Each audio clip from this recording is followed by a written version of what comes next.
Is your organization building out a digital twin? Do you have a digital thread strategy to support it? Tune in to Stay Sharp in Digital Engineering, your go-to podcast for expert insights, industry best practices, and real-world strategies to navigate the evolving landscape of engineering and manufacturing, including PLM, MES, and other digital product systems. Subscribe now at razorleaf.com/podcasts or wherever you stream. Stay informed, stay ahead, stay sharp. Hello. We're going to get into the episode shortly, but first, if you're ready to turn what you hear on the show into intentional daily practice, well, the Chase Club is for you. You'll get ad-free episodes, short daily essays, and the Chase Tracker, our new app that helps you track and stay focused on the key daily actions that matter most to your health, happiness, and vision. Click the link in the show notes or head to chasingexcellence.email/subscribe to join us. We look forward to seeing you there. Okay, let's get into today's show. Hello and welcome back to the show. Thank you so much for being here. This is, as you may have already noticed, going to be the longest episode of Chasing Excellence in the history of Chasing Excellence. And I'm really excited about it. Over the last year or so, it's about the last year, we've had our friend Chris Irwin on the show. We've had him on 4 times to walk us through what he calls the MindKillers, which are the ways we sabotage our own mental fitness without even realizing it. Today, I wanted to bring all 4 of those conversations together in one supercut, one super episode, hence the length. Chris, for those folks, maybe if you haven't dived into those episodes yet, you're in for a treat. Chris is a retired Navy SEAL and the creator of something called RareSense, which you can find at RareSense.com. He's built a framework for training your mind just like we train our bodies. In these conversations, across all 4 of them, we cover 5 mind killers and what he calls their countermeasures, which are the tools you can actually use to get mentally fit. One quick note before we dive into the first one. Throughout this entire episode, you're going to hear in parts of those conversations where I ask Chris to explain what the mind killers are. So we do that a few times. Again, he was on 4 times. The beginning of each one of those episodes, I basically said, hey, can you catch us up, remind us what we're talking about? I'm going to keep those in this here episode, and I'm doing that on purpose. First, because repetition and reinforcement is how these ideas actually stick. So perhaps the first time you heard them was in those original episodes. Now this will be the second, the third, the fourth, the 5th time you hear these ideas, and that's how hopefully they're going to stick in your mind. So that's the first reason. Second reason, and this is really cool, is that Chris has been working on a book all about this framework all throughout these conversations that we've had with him. He's still working on the book. I'm not entirely sure when it's going to come out. I promise he's going to be back on the show, and we're going to talk about it a bunch when it does. But the cool thing, and another reason why I'm keeping them in this here episode, even if they do feel a little bit like haven't we already gotten this, is because you can actually hear Chris refining and clarifying these concepts as we go. His explanations get sharper. He gets more organized, even clearer. I think he even went, when we started these conversations, there were 7 mind killers. By the end of it, he had refined it down to 5. So even that in and of itself shows you how he's working with these ideas, how he's working through these ideas so that he can ultimately deliver something in a book form that is really tight, really concise, really focused, really organized. And so it's a really cool masterclass in how good thinking evolves. All right. So without any further ado, again, this is a very long episode. I'm really excited to put all of these into one session for you, one long session, admittedly. Maybe, hopefully you've got a long road trip coming up soon because this is going to be perfect for us. So first conversation, we're going to lay the foundation of what the mind killers are, and we're going to talk about the first of them, which is oblivion. So let's dive in. So Chris, what we want to talk to you about is specifically RareSense and the work you're doing there at RareSense. So I'd love to get a high-level sense of where it came from, and then I want to get into a big part, if not maybe the majority of what RareSense really works on, is this idea that you've got called the 7 mind killers. So I want to start there. I want to start our conversation there, and then we're going to get into some of the more specifics around those mind killers. But can you just give us a sense of what RareSense is, give us a sense of RareSense, and then move us into the 7 mind killers. Joke number one. Right, a rare sense of what RareSense is. So it is the uncommon pursuit of mind fitness is kind of the tagline of RareSense. But the overarching idea is that we can train our mental health the way we can train our physical health. And so most people, certainly you guys and people that I would think would be listening to this, are very familiar with the idea of the ownership you have around your physical health and moving that towards fitness, in the sense that it's on a spectrum, it's not a binary thing, and you have power for the most part over just about every input that creates your fitness or lack thereof. Primarily your diet, and meaning your overall diet, right? Not going on a diet, exercise, and sleep. And there's some other things that we could add in there, certainly. But that's kind of the biggies, right? If we're just kind of going broad brush here. But conversely, for the most part, people think of mental health as a binary thing where you either have problems of some sort or you're fine. And you're sort of almost like walking around like, well, I hope I don't get any of these problems somehow, right? And the issue with that is that it puts the whole, mental health construct paradigm into it's a pathology. So it's an illness thing. It's basically like the way you can get ill physically, get sick, is like all of mental health, right? It's like, and if you're not okay, you're just sick. And because of that, we treat it that way. So we give people drugs and we send them to therapy. And it's just this complete dichotomy of, on the one hand, you've got physical health, which is very much a training paradigm. It's up to you for the most part. It's not to say you can't get sick or anything like that, but like there's so many things you can do that impact your physical health and drive it towards fitness, as you guys are well aware of.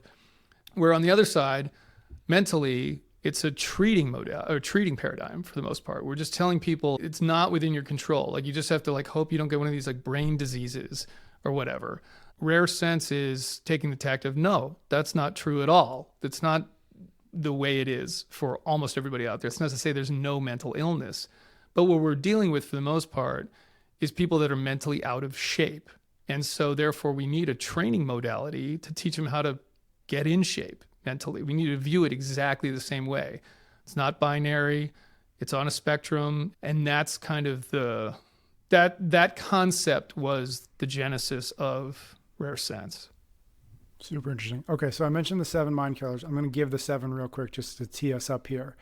Oblivion, storytelling, suppression, fear, stagnation, injury, and isolation. And each one of those mind killers has something you call the countermeasure, which I love. Mm-hmm. We're going to get into today oblivion and its countermeasure. But I'd love to ask you first, where did the idea of where did the conception of the 7 mind killers come from? What kind of work was done on your part to begin to form that, these are the ones that we're going to talk about? Yeah. I mean, it's based on personal experience, essentially. So I'm somebody who, like you said, I spent a long time in the military, and getting out of the military, I had a lot of mental health problems, right? As we would sort of historically call it or traditionally call it. I had a lot of survivor's guilt. I started looking inward at various things that were going on in my body and thinking that they were the signs of some kind of terminal illness, and spiraling down mentally. And as a result, developed a lot of physical things as well that went along with that, sort of chronic illness type symptoms, basically, for lack of a better term.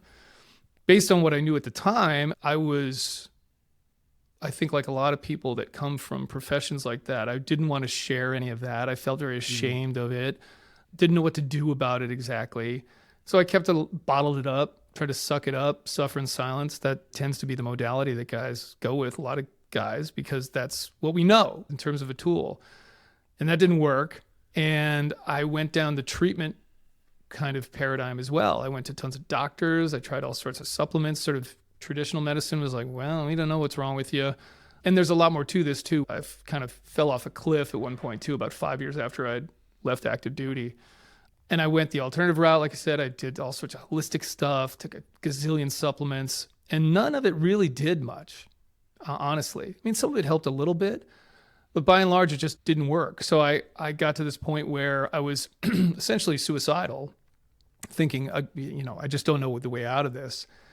And instead, I took a different tact of, well, maybe this all sort of traces back to what's going on with me mentally. Like maybe I've just sabotaged my own mental health so badly that that's really what's going on here. Like our mind and our minds and bodies are not separate, distinct entities. They are, they're intertwined, right? They're sort of inextricably linked. And so even the physical stuff that I was experiencing was like, maybe this is really like a mental thing. So I just changed my approach to, all right, I think I got to do a lot of training here, but I have to figure out like what I'm doing wrong to start. So that's where the mind killer concept came from. It was like, okay, as I tried various things, figured out what worked, figured out what needed a lot of work, how can I bucket this stuff into something that people would understand? Again, the same way that like if you're training physically, it's like, okay, not necessarily, I mean, CrossFit combines a lot of this stuff, which is great, but you can say, I'm working on strength today, I'm working on endurance today. That kind of idea of what are the big buckets of things that you have to work on. So the mind killer idea was sort of what are these big buckets that we sabotage our own mental health with? When you started down the journey of RareSense, and you said about 5 years ago things maybe got as bad as it got, were you kind of a blank canvas in terms of what the heck am I going to do here? Or did you have some history of looking at mental health, mental fitness? Certainly you spent a lot of time training over the course of your career. I'm just curious, like, did you have a head start on a lot of these ideas, or did you find yourself sort of at rock bottom saying, like, I don't know what step one is, but let me figure out what that looks like? I was pretty much rock bottom. I had very little. I mean, it's kind of funny to think of it now because some of it, Ben and I were talking about this, some of it seems so obvious now when I talk about it. I go, that's obvious, isn't it? And you find out, no, it's not. And it wasn't for me either. I mean, the reality is I had never done any meditation, any breath, none of this stuff until I was in my mid-40s. And no one had ever said, hey, you might want to try some of this. Like, it might help you, you know? I mean, the only things I had done, honestly, was I'd gone to therapy a little bit, not too much. I had a therapist try to prescribe me meds for like mental health meds, and I didn't take them. I kind of didn't believe in that, quite frankly. So yeah, it was pretty much blank slate. Super interesting. Okay, let's jump into, well, first thing first, actually, and this I think maybe leads us into the single mind killer that I want to talk to you about today, which is oblivion. And you write this on raresense.com. Most people don't know anything about themselves. Facing the mind killers is an opportunity to change that for the better. So with that in mind, with everything you just kind of talked about in mind, what do you mean by oblivion? What is that? And does it matter that it's mind killer number one on our list of 7 mind killers? Is there something special about oblivion that we need to sort of tackle first in order to get through the other mind killers? Yes. So I think the answer is yes to all of those questions. You do need to tackle it first. By and large, they go in order in terms of the best way to approach them. It's not to say as you get more familiar with this stuff, you might place emphasis in different places. And as they get towards the end, you could probably mix them up a little bit, I would say. But regardless, oblivion is step one. And I would say that's true, whether they use that term or not, that is true for any kind of mental health, mindfulness practice out there. So before we even get to that, just sort of framing up a little bit of how I view mental health and mind fitness. There's a couple of fundamental things to understand. The first one is, and this is part of oblivion too, is not understanding these things, right? Oblivion is a lack of awareness. It is like if you have no idea what's going on, that's oblivion. That's being oblivious, right? But when we think about thoughts, which is really what we're talking about here, we use that term in a couple different ways. We use it to describe actively thinking about something, focusing on something, right? I'm having thoughts about this thing. I'm working through a problem. I'm working on something, which is conscious thinking. But the other way we use it is sort of this chatter that's going on in our head at any given moment, which is subconscious. And that's really where the problem lies. It's unfortunate that we use that term thoughts to describe both those things. I really feel like they should have different terms. What people don't understand about the chatter is that you don't generate it. It just shows up in your head. And most people never make that leap. They never come to that realization, is that most of the quote unquote thoughts you have, you didn't really author. They just show up. And the sequence that I take people through is going from, most people say, I am my thoughts. They are an identifier of their thoughts, meaning anything that percolates to the surface, the chatter, they go, I'm thinking that. Or sorry, they don't even do that. That's me. I am that. And therefore, I have to own it. I have to take it seriously. Anything, right? And it can be a good thought. It can be a bad thought, a helpful one, unhelpful one. It doesn't matter. It's like, that's me. Some people get to the point, get one step better, I suppose, into I am the thinker of my thoughts. So it's, I'm thinking that stuff. And I always tell the story of a friend of mine who I was talking through some of this stuff. He was going through some difficult times, a divorce, and he had seen this meme on Instagram from a yoga instructor that said, I'm not my thoughts, I'm the thinker of my thoughts. And he said, well, that's great. That's kind of what you're talking about, right? And I said, no, not really. Like, that's part of the way there. But where you want to get to is, I'm the observer of my thoughts. And he said, well, that makes me feel like I'm not in control of my thoughts. And I was like, exactly. That's the point. That's what you have to get to. You're not in control of them. And again, different from actively, consciously thinking about something, working through a problem. That I get. Yes, we're sort of, that's when you're trying to take ownership of that stuff and do something with it, right? But the chatter, not in control of that whatsoever. And so the point is, what we're trying to do is disassociate from that, disidentify from that. And this is the fundamental thing that anyone has to do from a mind fitness perspective, is have the ability to objectively observe that stuff. And the analogy I use is, it's an information stream. So the same way that you have your phone and you have multiple social media feeds on that you don't take ownership of. It's just like, oh, that's interesting, and I'm scrolling through that. Or you're listening to a podcast like this, or you're listening to music, or you're watching something on YouTube or whatever. All of that is just information streams. But you never feel like, well, that's you. You can take it as seriously as you want. The chatter is another information stream, just like those things. And it really is just like them. I mean, people sort of have trouble getting there of like, yeah, but like, no, it is the same thing. It feels different because it's like in your head, but it really isn't. It is just an information stream. And, during the course, Ben and I were talking about this, is what I love is, from a terminology perspective, is we understand those things. We call it programming, right? We call it television programming, computer programming. And the thoughts in your head, if you let them, if you don't realize that, they're programming you too, right? That's what they're doing over time. Mm-hmm. And so that is why that is step one. It has to be. Do you find that, so there's something really interesting in there that I'm curious your thoughts on, which is this idea of conscious and subconscious thoughts, or thoughts and chatter. Mm-hmm. Do you find that when you talk to people about these things, when you work with them on it, that they haven't even identified that the chatter exists, let alone begin the process of disengaging from it? Like, do you first have to introduce just the concept of it to them so that they can maybe begin to plug themselves into it? Yeah, I mean, for the most part, that's why you have to make that distinction between thoughts versus thoughts, right? Like, this is one type of thought, this is another type of thought, because a lot of people have never clued in on that at all. I don't think it's a big leap. I think most people sort of get that. They'll go, oh, okay. Again, though, I think what a lot of people do is they still sort of go, yeah, but it's like, okay, I can see that, but it's not really the same thing. It's like they'll get sort of halfway there, and it's getting them all the way there to where it's like any of that stuff that's showing up in your head all day long, right? All day long is stuff that you can disidentify from. So, and by the way, Ben, I was going to say, Ben, throw in some comments here. Well, I was going to say, it seems like there's a varying level of oblivion, or a varying level of lack of awareness.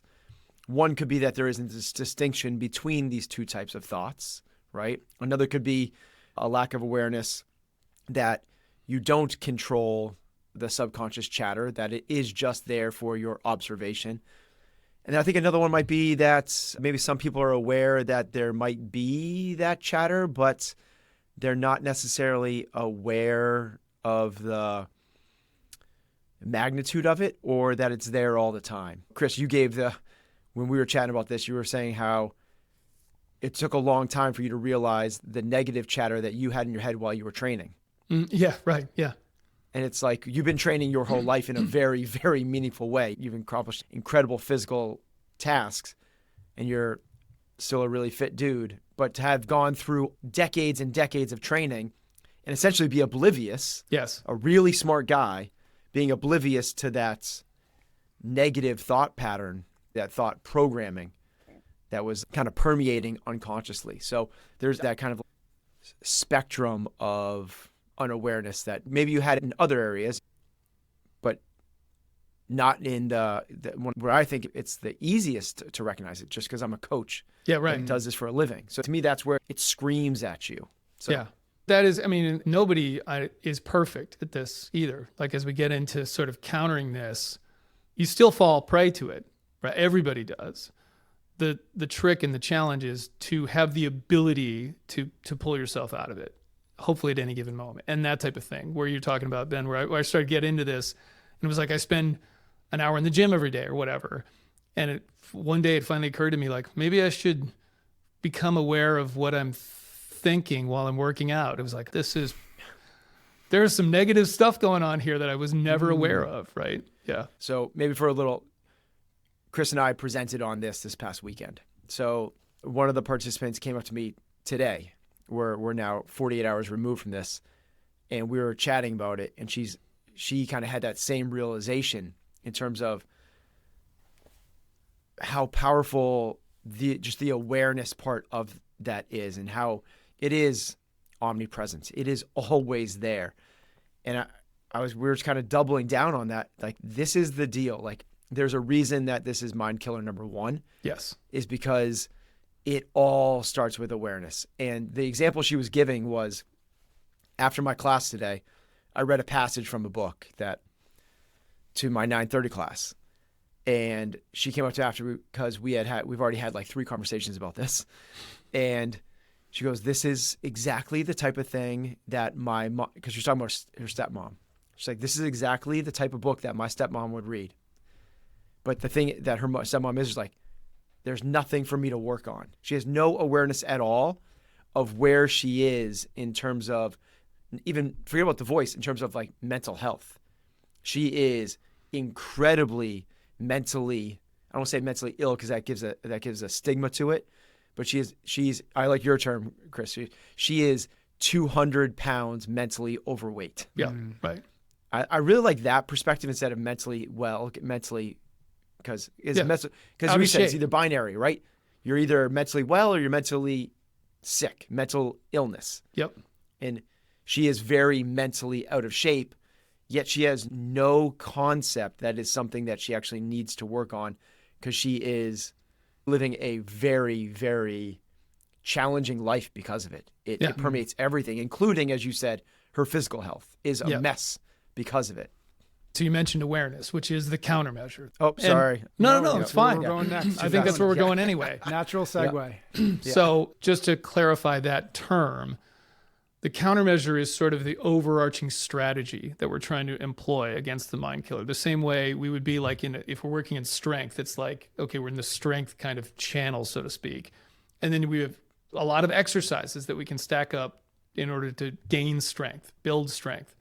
Same idea. So it's awareness is sort of like the strength term, so to speak. And then I break it down by exercises that help you build that countermeasure, right? The thing we did this past weekend, Ben, I mean, we start off with kind of various meditation practices, which is really the root of that. Most awareness building is essentially some form of meditation. To kind of dovetail on your point about people that don't even realize how unaware they are, when we do those small, like, beginner meditation type things, the people who are like that are the people who, when you ask, so what did were you able to focus on the thing? And they're like, yeah, no problem. Like the whole time. And you're like, no, I guarantee that didn't happen. Right. You've got 7 tactics and we can maybe spend as much time on any of them that you feel like is the most value, but I'm going to list them real quick. So these are the 7 tactics of awareness, which again is the countermeasure to oblivion. Tactic 1 is meditation, which you just teased a little bit. Tactic 2 is mind priming. Tactic 3 is mind assessment. 4 is a mental mantra. 5 is thought voicing, and 6 is to stop multitasking. So if there's anything you want Do you feel like it's worth mentioning more about meditation? Cool. Yeah. If not, I'm happy to jump And into those the are next sort of, that's from an article I wrote about this. It's not an exhaustive list necessarily, whether you call them tactics or exercises or whatever, the whole idea. I mean, I tend to refer to them actually more as exercises these days, because again, keeping it in the context of the analogy to physical fitness makes a lot of sense. But by and large, they are some form of meditation. And so like what we did with the folks at this seminar was walked them through 4 very basic meditative practices that build on one another. And so the first thing we tend to do with people is just nothing, which I love starting off with, where we did it for 5 minutes, where it was like, okay, everybody, we're sitting in a circle, close your eyes, and I just want you to do nothing for 5 minutes and see what that feels like. See what you notice. And it's a chance to be as opposed to do, which I think is so valuable these days, especially because we do all the time. And we're constantly, you get a drumbeat of do more, get up earlier, right? Like it's just do. And we have lost the ability to like be bored, basically, right? Being bored is an extremely valuable mental health tool. Like, and I tell people, like, next time you're in a truck or car or whatever, and you got a 30-minute drive, just don't listen to anything and see what that does for you. And see if you can notice where your mind's going during that, right? So it's a really valuable tool because people are uncomfortable doing it. It's like 5 minutes seems like it's 20 minutes. and coming out of that, the sort of cue is, how'd that feel and what did you notice? And, people say they notice something physically, they notice the way they feel. Some people might notice their thoughts. They tend to not do that. It tends to be sort of physical or, something like that. So we'll kind of walk them along that progression. Then we'll do a notice, shifting focus exercise where you sort of dive into what it feels like to focus on different things. And we'll use the darkness behind your eyes or what you're hearing. And kind of, like, again, these are kind of precursors to meditation. A lot of times I feel like meditative practices are almost, it sounds really basic, like it's simple, but it's not easy, right? And they almost they get too advanced too quickly. So we'll sort of feel what it's like to focus. Because again, like what's conscious energy feel like, right? We sort of talk about it, but what's it actually feel like? And the sort of the upshot of those two things is to get those two terms in people's heads. Focusing, like what it's like to focus, and then what it's like to notice, right? In contrast to that, because that then builds on the meditative practice, which in very simple terms is just those two things. People think it's calming your mind. It's none of that. It has nothing to do with that. It is picking a focal point for your conscious energy and then noticing when you get distracted from it, which for most people happens in about 3 seconds, if not faster. But they don't notice it. And that's the challenge. That's the skill to build. Again, you'll be like, hey, put very simply, it's like, we're going to focus on what we hear for the next 5 minutes. Close your eyes. Okay. Just focus on this 100% of your attention on what you hear. And some people, again, you'll be like, how'd you do? Great. Yeah. Was focused the whole time. You were not. Guaranteed. You were not. There was all sorts of chatter happening that you just were not, you were oblivious to. If you're working with somebody and that was the case and they go, great, like, yeah, I nailed it. Really, I just focused on what I was listening to the whole time. And I don't think another thought came in. Like where do you go with them with that response? Yeah. Well, it's eating a little bit of kind of giving a little slice of humble pie there of again, like, no, you didn't. Let's try it again. So you can shift the focus. So you can try other focal points. You could try, again, darkness behind your eyes. You can try your breathing, which I don't like to start with because it's something you can control your breathing. And that makes it a little bit more challenging because people tend to then try to control it instead of just noticing it.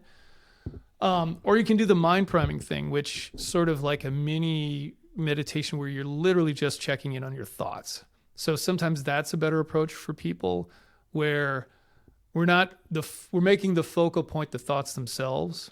And so that can have sort of a little bit of a breakthrough effect where it's like, okay, I want you to just pay attention to your thinking for a little bit here and try to notice, again, the chatter. Like, don't try to think about something.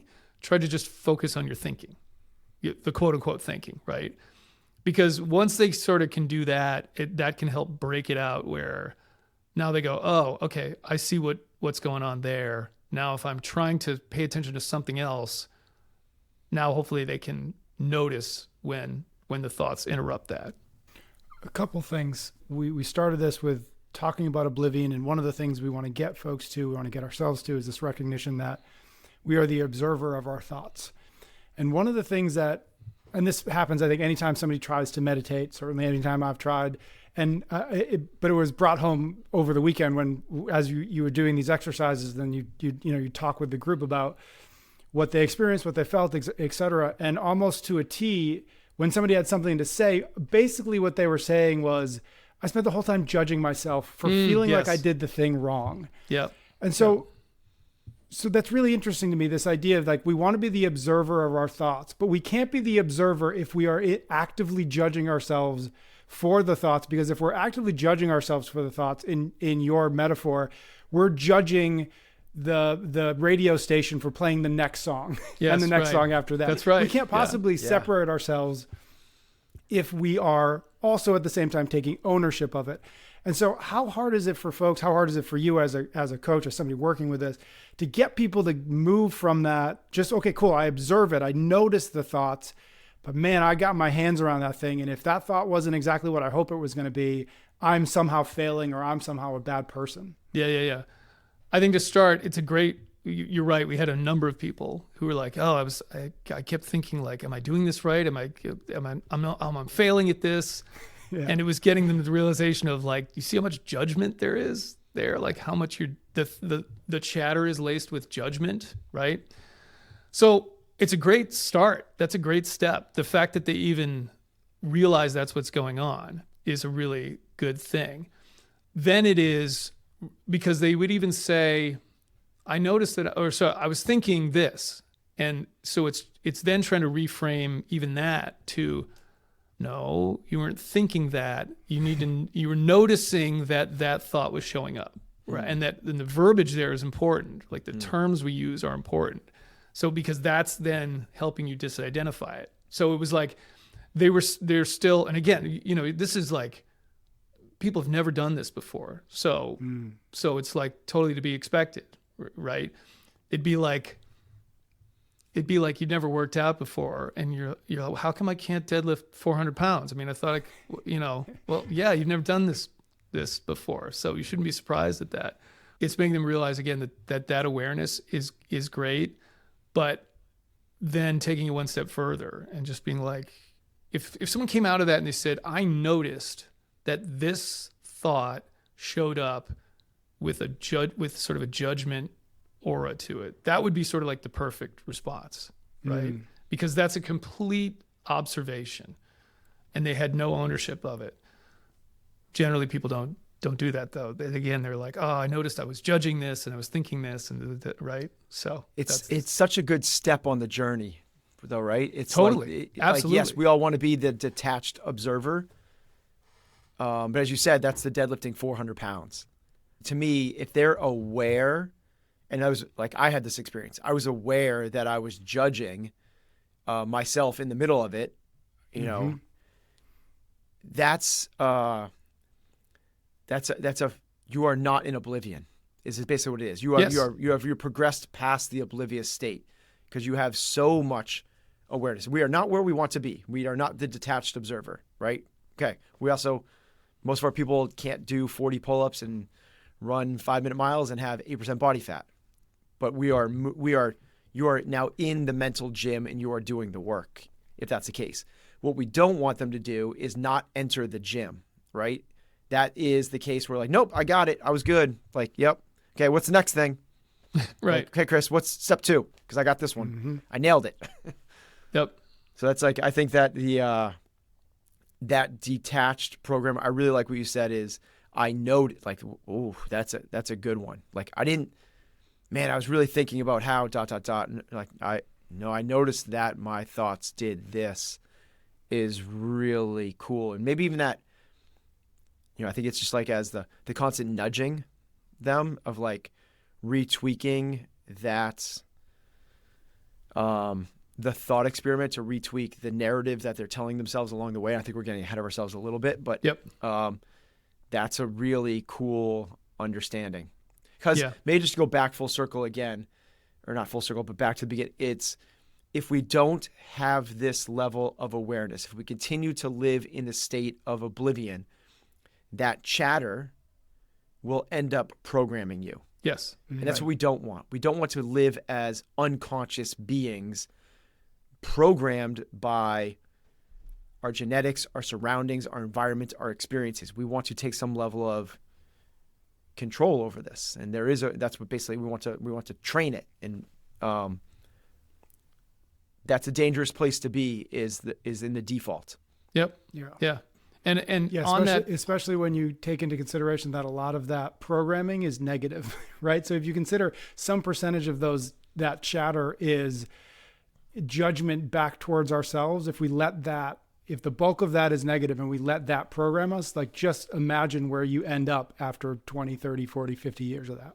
Yeah, right. And not only judgment, but like, as you said, human beings have a negativity bias, right? It's like for survival, it paid off big to remember which berries killed you rather than is a blueberry taste better than a strawberry, Yeah. So that negativity bias is going to, if let the default pop up, there's a lot of things that are going to keep us from kind of reaching our peak. Well, one thing on that too, just on sort of labeling thoughts as well. There's a lot of people talk about negative and positive thoughts. I tend to prefer helpful and unhelpful, or useful and useless, because you can think of something like, I'm so out of shape, which is a negative thought, as being helpful if that motivates you to get in the gym and change your diet and all of this kind of stuff. So it's more, is this thought serving me in the moment, right? Is this helping me or not helping me? I think is the best way to look at it. So, and you can look at that as a judgment, but again, it's sort of an objective judgment of like, is this, if you can achieve that level, that's like really where we want to be. I will say too, that what's really important is, Ben, you did it when we were in that circle. You're like, I noticed this and I was having this, and I'm same way, right? It's like, no one's like get a guru or like getting to this, I'm on this higher plane of existence than all of you guys, right? I was like, here's what I noticed. I noticed that because I'm doing this course, thoughts were coming up about, okay, what's the next lesson I got to teach? Like, am I doing this? Like same types of things, right? The important component was the awareness of it. Not that, again, not in control, right? Like that's the whole thing. It's like, that's fine that's coming, whatever it is. The point is to be able to be aware of it. If I didn't say this, I'll say it now, which is that this is going to be the first of a series of conversations that we're going to have with you, Chris, that I'm really excited about. We're going to go through all the 7 mind killers. I want to end this conversation. I think it's related, or it might just be my excuse to bring up something that I was able to witness that I enjoyed as a witness and not a participant. Great which is disclaimer. the workout at the end of the seminar. Ben, could you give us a sense of what was going on? Just give us a high level sense and what you as the coach were trying to accomplish. And then please tell us about stealing Chris's bike seat. My seat is missing. Yes. And then Chris, I'd love to talk to you about the experience of that, but within the context of this idea of oblivion and awareness. But Ben, I'd love for you to set the scene for us. So throughout the day, we, as Chris said, we essentially progressed this meditation practice from just be to let's focus, darkness behind the eyes, ears, to let's pay attention to the thoughts. And we basically, let's do now with some external stimulus with music. And we progressed up to doing it in a dynamic environment where you're going to be challenged. And the negative voice is going to pop up. Like, nobody gets to go through that workout without the negative voice becoming loud and probably dominant. And we just kind of structured the workout to make it very accessible. Everybody can do it.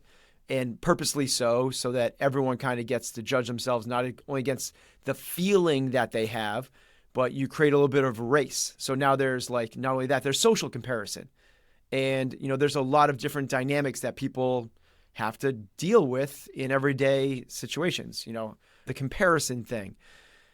And for people that are really fit, that are going to win, they might not have that as forward facing as some of the people that are new to physical training. So Chris is one of those people, and Chris, kudos to him. I did Chris's meditation practice. Chris did my workout portion. So during that portion, I added an additional challenge for Chris and a bunch of the other people that were kind of excelling at that thing. So I'll let Chris kind of say what yeah, we should probably, the workout involved burpee box jumps and biking, where it was, you had a set number every 2 minutes of burpee box jumps to do, and then you were trying to accumulate X amount of calories and do that as quickly as possible. Yep. So I'm going back to my bike and around whatever, and Ben had taken the bike seat out. Now, it was, so this is a Concept 2 bike for folks who are like, Concept 2 bike. It slides out, basically. Yes, it's easy. It's relatively easy to slide out. I will say I don't use Concept 2 bike. We don't have them in my gym, so I barely ever have used these things. And so Ben was putting it in as a trigger, like, how are you going to respond to this kind of thing?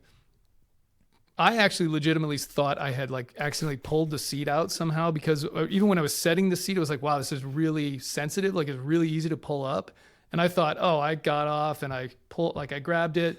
I'm like gasping for air. I'm like, I pulled this thing out. So I'm like, Ben, the seat's gone, right? And he's then is like, what seat? And then at that point, I'm like, am I hallucinating? Like, am I that out of breath at this point? And then he kind of gave me a look. I'm sitting on a seat? I don't know. Yeah, I was literally. And then I finally clued in, like, oh, okay, I understand what he's doing here. Got it, no problem. Like, we'll get after it, right? But yeah, I mean, even that though, I thought about it. I was like, yeah, I probably should have figured that out, like in the moment, whatever. But it is interesting because I did think once it was clear, like, okay, Ben did that on purpose, right? That this was kind of a trigger test. I did spend some time then cluing in on like, okay, now what am I thinking, right? Like, we're past that. So good. Is any of that thought like, oh, that was, here's some examples, right? Oh, that was stupid. Like, you should have figured that out right away. That was what was going on. Is it, oh, this is harder now. And there was all of that stuff kind of came up, And so despite me sort of not understanding what was going on, it still served a positive, like, it was a training opportunity, right? Because regardless, even if this is great, like, even if it doesn't turn out exactly the way you want, even from a triggering standpoint, there's a follow-on thing that's going to happen there where you can take note of what you're thinking, right? What the chatter is. And that was basically the exercise behind the exercise, right? Was let's force people into a triggered environment, whether it's something that triggers come in through the 5 senses. In that workout, generally, it's what people feel, right? It's they get into round 7 and now they're completely anaerobic. Their heart's trying to rip through their rib cage and they got battery acid in their veins and they're feeling this thing and they're being triggered. Well, there's other things that trigger people and then the mind will, if you don't take control of it, which we'll get to in these subsequent, conversations. But the first thing is you have to be aware of it. You have to be aware of, oh, there goes my thoughts doing that thing. Programming, right? The programming just kind of changed. You went from watching a rom-com to a horror movie. It's like you don't have control over it. It just sort of happened. And if you go, okay, like, I don't need to give this more meaning.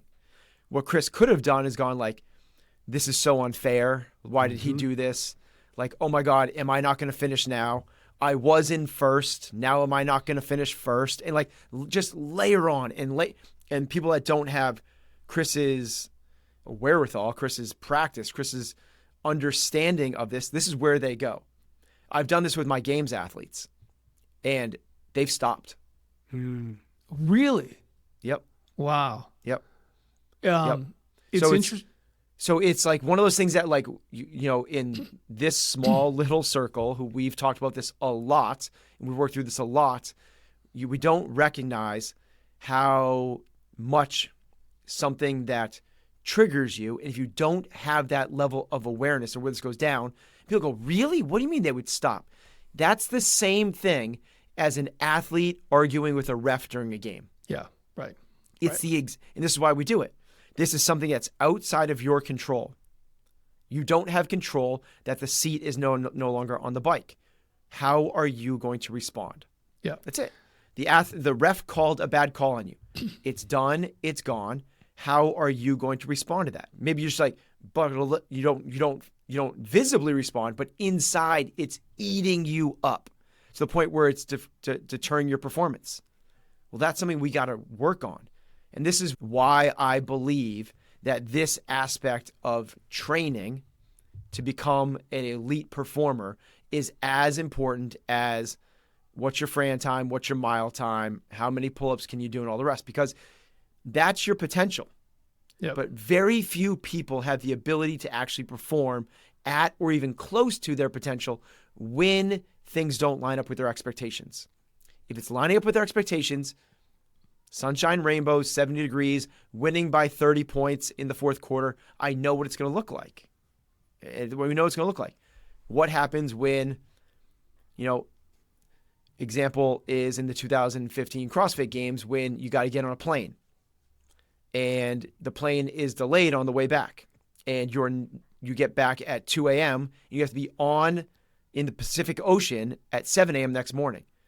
And this is where athletes were talking about boycotting. This is like literally they're like, we're gonna boycott the games. It's like that's insane. That's where their thought process went to, as opposed to I'm gonna do what I can with what I got for where I am. I'm gonna control then like all of the rest. So there's a few things out of that. One is what was so interesting about it to me too was it highlighted. It's not always what you're thinking during the workout, but after it as well. Because I tend to be the type of person where I'll go, I'll beat myself up of, I should have realized that that's what Ben was doing right away. Like, you're smarter than that. You should have realized.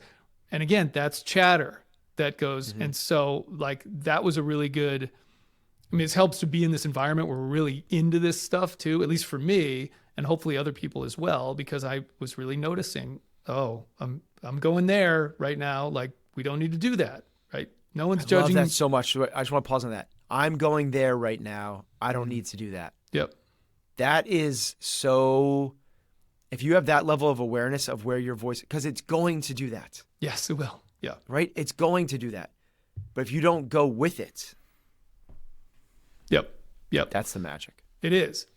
And then the other piece is like, I don't train games athletes or anything, but the example I use with like kids, I coach kids soccer. And I'll do this with especially as the kids get older, is like, hey guys, we're going to get some calls that don't go our way in this game. If the referee calls a foul on us and it wasn't a foul, like he calls a trip and it wasn't a trip. Why was it a trip? Why is it a foul? And they'll go, because, they'll kind of dance around it. And the thing you're trying to get them to is because the referee said so, right? That's all that matters at that point. It like arguing about it doesn't change that. Like the only reason it's a foul ultimately is because the referee said so. And so by extension, no point in arguing about it. No point in worrying about it, dwelling on it, screaming at the referee. None of that stuff is worthwhile, right? Like, you just have to realize like it's because the guy said so or girl said so, and that's the same thing like you're talking about with, getting a no rep or something like that. Right. It's like, it's a no rep because the guy said so. And the extension to that is, okay, who cares about training games athletes? And Chris, when, was a 20-year Navy SEAL, like that's probably not that relevant for most of us. But what is when your wife or husband says something that triggers you. Yes, sure. Yeah. And when your mind starts to go there and you go, there it goes, I'm not going there with you. I'm just going to sit back and watch the movie happen. And you can have that detached observer of the change of the programming. That's where this becomes powerful in your everyday life. Yeah. All right, so that was the foundation. Awareness. Can't do anything about your mental fitness until you can actually observe your thoughts without getting swept away by them. Now, once you have that awareness, you start to notice something. A lot of the thoughts running through your head are stories about your past, about who you are, about what things mean, and a lot of those stories are hurting you. After the break, we're going to get into MindKillers number 2 and 3, storytelling and suppression. We're sponsored this time around by our friends at Function Health, the only health platform that gives you access to over 100 biomarkers, from hormones to heart health markers to early indicators of autoimmune issues. First 1,000 listeners get a $100 credit at functionhealth.com/excellence, or you can just use the code excellence100 at sign up. Here's what most people don't realize. Your immune system is supposed to protect you, but sometimes it just misfires. In autoimmune disorders, your body starts attacking its own tissues, creating inflammation and symptoms like pain and fatigue, often long before you ever get a diagnosis. The good news is that you can test and track early indicators. Function gives you access to tests like anti-nuclear antibodies for broad autoimmune screening, rheumatoid factor for markers of rheumatoid arthritis, and thyroid peroxidase antibodies for early signs of thyroid disease. Because routine checkups rarely include these markers, autoimmune issues are often missed until symptoms become severe. You don't have to wait that long, though. That's why we chose Function. Function gives you a near 360-degree view of what's happening in your body so you can own your health. Learn more at functionhealth.com/excellence. We're sponsored by Monarch, your all-in-one personal finance tool that brings your entire financial life together in one clean interface on your laptop or your phone. Right now, just for our listeners, Monarch is offering 50% off your first year with the code excellence. Go to monarch.com. Life is busy, and it's easy to think you don't have time to manage your finances properly. But here's what I've learned. You don't need perfect. You need the minimal viable action. Minimum viable fitness, minimum viable nutrition, minimum viable finance. The action that still moves you to where you're trying to get to, but lightweight enough that you can actually get it done on a regular basis. This is why I love Monarch. It's built for people with busy lives who want to be responsible without spending hours inside of spreadsheets. You link all your accounts in just a few minutes, and Monarch does the heavy lifting, clear data visuals, smart categorization, complete view of your financial health week to week and over the long term. It's the minimum viable action for your money, and it's enough to make sure nothing slips through the cracks. Head to monarch.com in your browser and use the code excellence for half off your first year.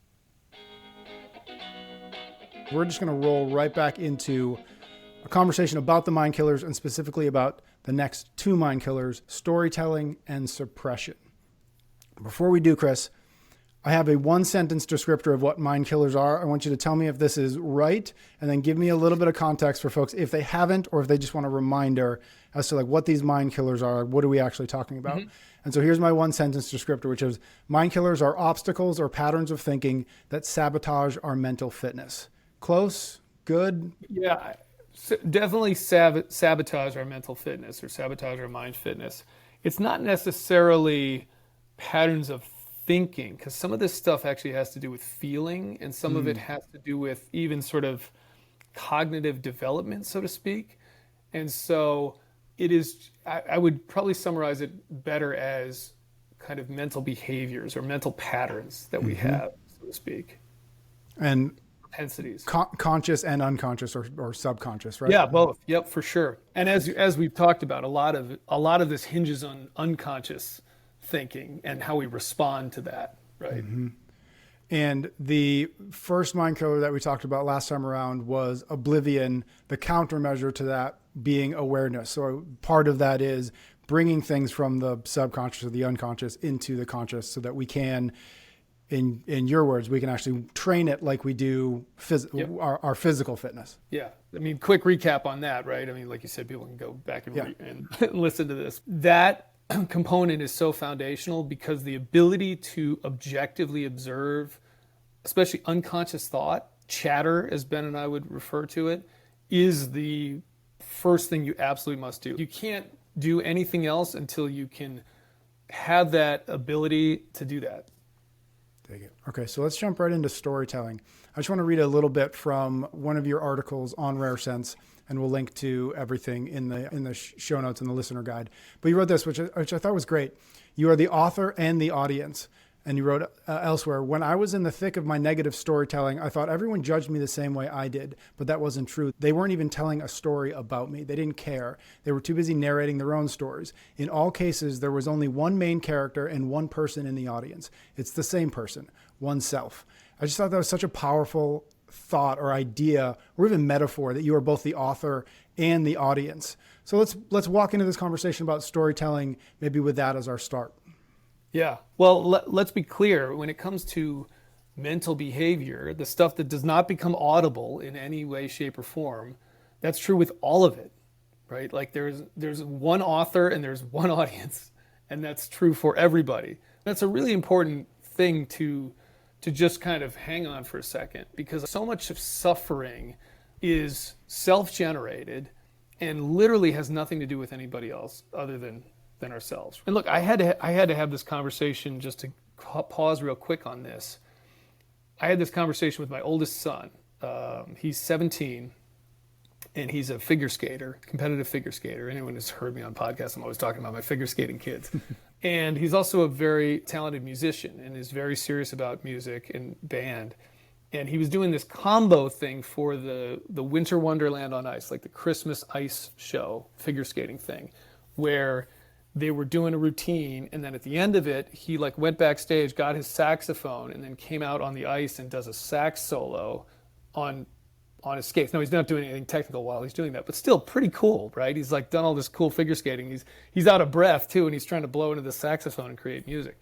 Well, training for this, rehearsing for it, he did something that pretty much every figure skater has done at some point, which is he left his guards on his figure skates, which are the things that like protect the ice skates, right? So when you walk indoors, you're not dulling your blades. If you step on the ice with those things on, you like immediately eat shit, basically. Like it's slip and slide.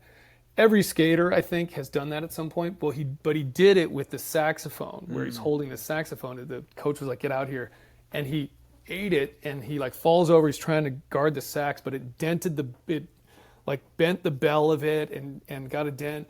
And it's a school instrument. It was a brand new Barry saxophone. I don't know what these things cost, like $7,000.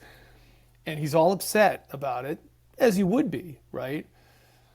Not really embarrassed, but just like, oh my God, this is a new instrument, and what's my band director gonna think? And he still had work he had to do that day in terms of rehearsing for the show. I had to sit him down for a second because no one else was mad at him. And I was like, dude, right now, the only person that is beating you up is you. You're the only person doing it. So you got to get past this right now. Like, I get it, you're upset, but like you, right now, there's nobody else judging you for this other than yourself. And the point is, you can take that into, this is what people do all the time with themselves. So getting into storytelling a little bit, the whole point of oblivion awareness is, again, sort of getting this third-party perspective of thought as a starting point, of just treating it as any other stream of information. And that's good. We need to have that separation. But even when we do that, we get the separation, but then we're not doing anything with the thoughts, so to speak, right? We're not treating them a different way other than the separation. It's just that distinction. But then there are certain types of thoughts that can be problematic. So even if we elicit that response, or if we sort of bring about that separation, there's still kind of things that we then have to change the way we operate with them, where it's not enough just to say, okay, I'm separated, I'm objectively looking at this. It's like, yeah, but this is kind of problematic for me. The other thing about thoughts is they take us, generally speaking, in one of two directions, into the past or into the future. Right? They rip us from the present moment, by and large. Usually, unless we're focused conscious attention, which is on the moment, usually, everything else is like yanking us one way or the other. We're like worrying about something that's going to happen, or we're dwelling on something that did happen. And so where storytelling comes into play is the past stuff. And where this starts is there's kind of like a little bit of a build-up to this, but when people think of past thoughts, the word that comes to mind is memories, right? Like when we think of stuff from the past, it's a memory. And we need memories. Every day when we wake up, if we had no memory of who we were, we'd have a tough time navigating the world. So it gives us sort of continuity of our psychological experience, It helps us learn, right? There's all these reasons why we need to have memories. And people think that memory is the problem when it comes to sort of like dwelling on things in the past. It's not the memories that are the issue. It's generally speaking, it's the stories we tell about the memory. Mm-hmm. And the example I always use is I had sort of this incident when I was on active duty where I don't get into the details too much, but I had basically like an operational kind of letdown where a situation where I didn't feel like I measured up to the level that I should have professionally. And from that day forward, for about 12 years, I replayed this story of like, you're a failure and you fucked up and guys don't like you as a result of like you're a loser. And this was like a constant talk track in my head, like every day, until I sort of realized one day, like, why do I keep telling this story about this thing? And it had nothing to do with the facts of the situation. It had everything to do with the interpretation of those facts. And so the broader example I use with a lot of people, especially in the Boston area, is Bill Buckner in the 1986 World Series. And for anyone who's not familiar, Bill Buckner was the first baseman for the Red Sox in the World Series. And it was Game 6 of the World Series. They're playing the Mets. It's like the 10th inning or something. I mean, I'm going to get even some of these details wrong. I think it was the 10th inning. It was extra innings. And Mookie Wilson's up to bat, and he hits this like routine grounder down the first baseline. And it's like right at Bill Buckner. All he has to do is like the most routine, scoop it up, step on first base. Now, they wouldn't have won the game. And this goes into a whole other thing about memory of like, I remembered this wrong, which tells us a lot about most of your memories aren't even right. They're not even accurate. But that would have ended the inning. The Red Sox would have been back up to bat, right? If they had won this game, they would have won the World Series. Well, instead, the ball goes through Bill Buckner's legs and goes into right field.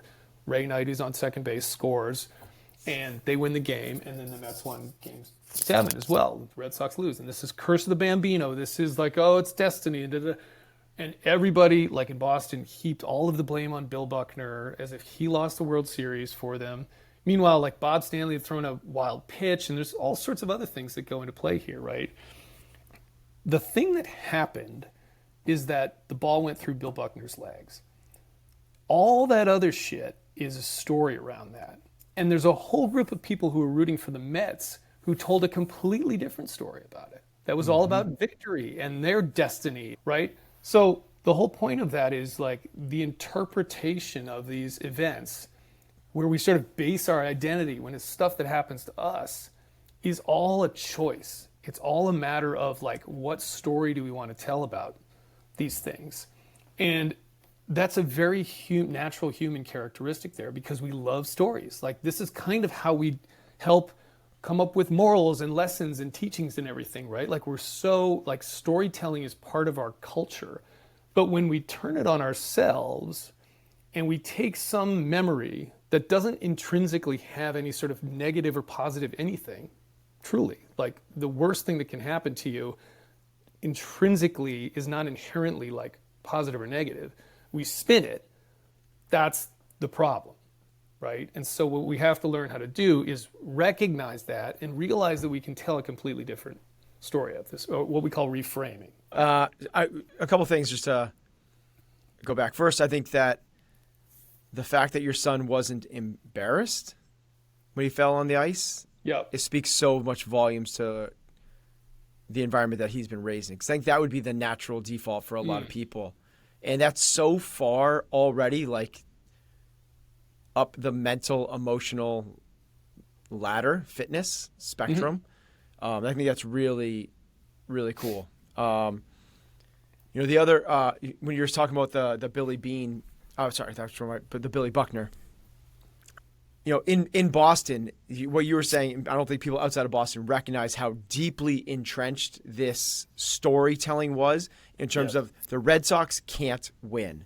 We are cursed. Like there's graffiti all over Boston before 2001 about like reverse the curse. It's like, it was a part of the narrative. If you grew up in Boston, that because the Red Sox traded Babe Ruth, the Bambino to the Yankees, that we were cursed. And they looked for all these things from Aaron Boone to Billy Buckner to the 76 World Series. It was just like, and what you're looking for these things to confirm your storytelling. Right. What was really interesting is that I don't think even people from Boston recognize Billy Beane is hired by new ownership. He's the GM of the Athletics, the Oakland A's, to run the company. He accepts the offer. 3 days later, he's like, I can't do this. I can't move to Boston. I'm going to stay in California. And the owner of the Sox is like, all right, well then, if you're not going to do this, who do you think could do this? And he's, I just blanked on the name of it. The young kid, the young GM that came in and ran. Yeah, I don't know his name. I could help you out. It'll come to me.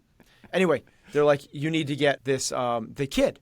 He's going to be the youngest. He's like 28 years old. He's never done this before. He grew up just like minutes away from Fenway. Yet he didn't have the same story that we all told ourselves as Bostonians. Right. He told himself, the story he said was, they never put together a true championship caliber team. They never had a true number two. We had Roger Clemens. We had nobody else as a number two. So they had Pedro. They're bringing Kurt Schilling. They had no like real meat of the order. They built up this, and they built a real clubhouse and a real contender, because he looked at reality, facts instead of interpretation. He looked at the actual facts and the actual numbers, and because he didn't fall into that false narrative, he was able to do things that no one had done for 100 years. It's just really powerful, like whether you accept these memories, these stories as reality, or you go, wait a minute, take a step back and kind of operate with them a little bit differently. Yeah. And those like sort of cultural societal Theo things. Epstein, by the way. Theo Epstein. Oh, Theo Epstein. Yes. Right. I just looked it up. Good Yes. job. Those sort of cultural, societal, whatever, those types of things, that's kind of a thing in and of itself. The point is that the thing with Billy Buckner, that's like the whole town, and there's all sorts of other stuff layered on that. But the point is, like, with people that are not famous, that aren't doing things on world stages and everything, we still fall into this trap, but it's all internally based. It's all this just like you make up this bullshit about yourself. And the other thing is, we think that it is on sort of a world stage because we're the center of our own show. We are the actor, we're the lead, right? But we're the audience. And so we think we're the most important thing. And we think when something especially sort of bad happens or traumatic, everybody else is thinking about this too. And they're not, right? Like my son's thing, 5 minutes after it happened, nobody else was thinking about it at that point because it didn't happen to us. And if someone asked us about it, we would remember it, but we weren't dwelling on it. And that's the difference there. Is these loops that we get. This is referred to sometimes as rumination. The rumination is this sort of like loop that I can't get out of, seemingly, but you can. I give this example of sitting next to a Vietnam veteran at a dinner, and he's one of these guys who tragically was like, he just wore PTSD on his sleeve. He had like the service dog, and he was sort of like jittery, and he right off the bat was talking about his experience and just saying, that stuff just never goes away. And I was like, well, it's not that you're going to forget what happened, but like this story you're telling yourself can definitely go away if you wanted to. This stuff never goes away is a story as well about like you're just reinforcing this pattern that you're in, right? This negative spiral, so to speak. Yeah. I really like that addition that we are the author, the actor, and the audience all at the same time, right? That's really it's an interesting way to think about how we tell stories in our own lives. I want to move a little bit into the countermeasure for storytelling. So again, as a reminder, countermeasures are sort of the thing we can put in place to begin to fight back against whether it's oblivion, whether it's storytelling. And the countermeasure to storytelling in your perspective, Chris, is gratitude. Can you talk a little bit about that? Yeah, I mean, so I would say that we sort of altered this a little, like everything you guys have, Ben, you've ever done. I've always respected this about you, is sort of you evolve it as it goes. You go, well, we're going to change that a little bit. So even when working with Ben, I've sort of adapted the actual countermeasure to reframing. Like the whole idea is reframe the stuff. Now, I will say, trying to reframe stuff from the perspective of gratitude is ideal. So if you can get there, that's great. But it's not to say that we have to be thankful for absolutely everything that's ever happened to us. Mm-hmm. So let's use like trauma as an example. Like people talk about trauma, right? The traumatic, like going through trauma, and that's usually the thing that people have a tough time getting out of when it comes to some kind of past experience. Trauma is a little interesting because you can use that word in myriad ways. You can use it as like the thing that happened can be the trauma, right? It can be sort of like the lasting effects of that, like physically, but then it can be this sort of lasting emotional effects of that too, right? Like sort of like the mind stuff that carries on, and we sort of use that interchangeably. But that's the problem, tends to be that piece of it, right? Physical, like if we're in a car accident and the physical trauma, like that stuff will heal, assuming, right? Like you're going to heal, your body will heal. But the part that people have trouble with is kind of the intellectual, which is the storytelling aspect, and the emotional part of it, which is suppression, which is what we'll get to. And trauma is also something that, like, it can be something that happened to you directly. It can be something you witness, like you're on ground zero when the planes hit the tower on 9/11. Or it can be something like in my case where it's like you did something that you're embarrassed by or feel guilty about or something like that, right? It can be any one of those things. But so getting back to this kind of like reframing was I did some treatment called EMDR, which sort of opened my eyes to this, where they kind of, if people aren't familiar with EMDR, you can kind of look it up, but you kind of do some stuff with these like paddles that make tones and whatever. But a therapist kind of leads you through this like, well, what would you want to tell yourself about this situation?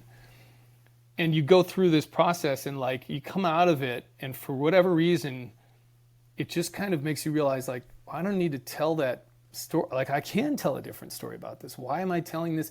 And so for me, it was an eye-opening experience, but it also made me realize, well, I don't need to do EMDR to like do this with anything else that I'm telling a story about. I can just do that on my own, right? Like I'm perfectly capable of that.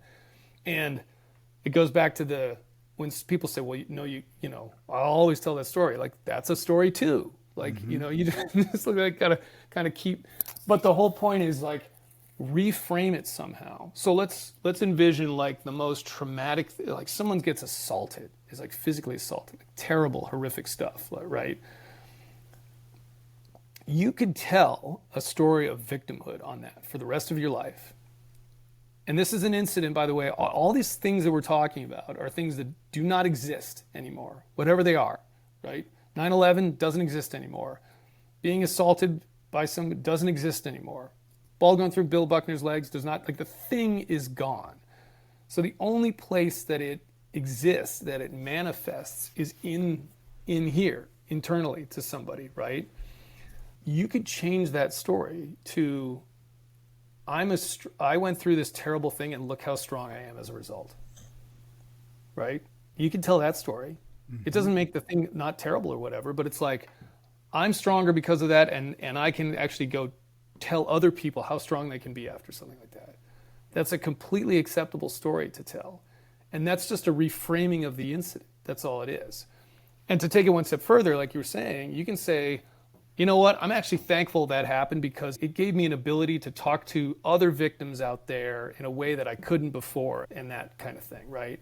Like I went through horrible chronic illness, and I could be like, oh, it was so fucking terrible, and you know, for a decade of, but instead it's like, no, that gave me such compassion for people that are in that same boat and taught me so much about how you can overcome this kind of thing on your own. And there you go, right? And that's literally just making a choice about the way you're going to frame the memories. Mm-hmm.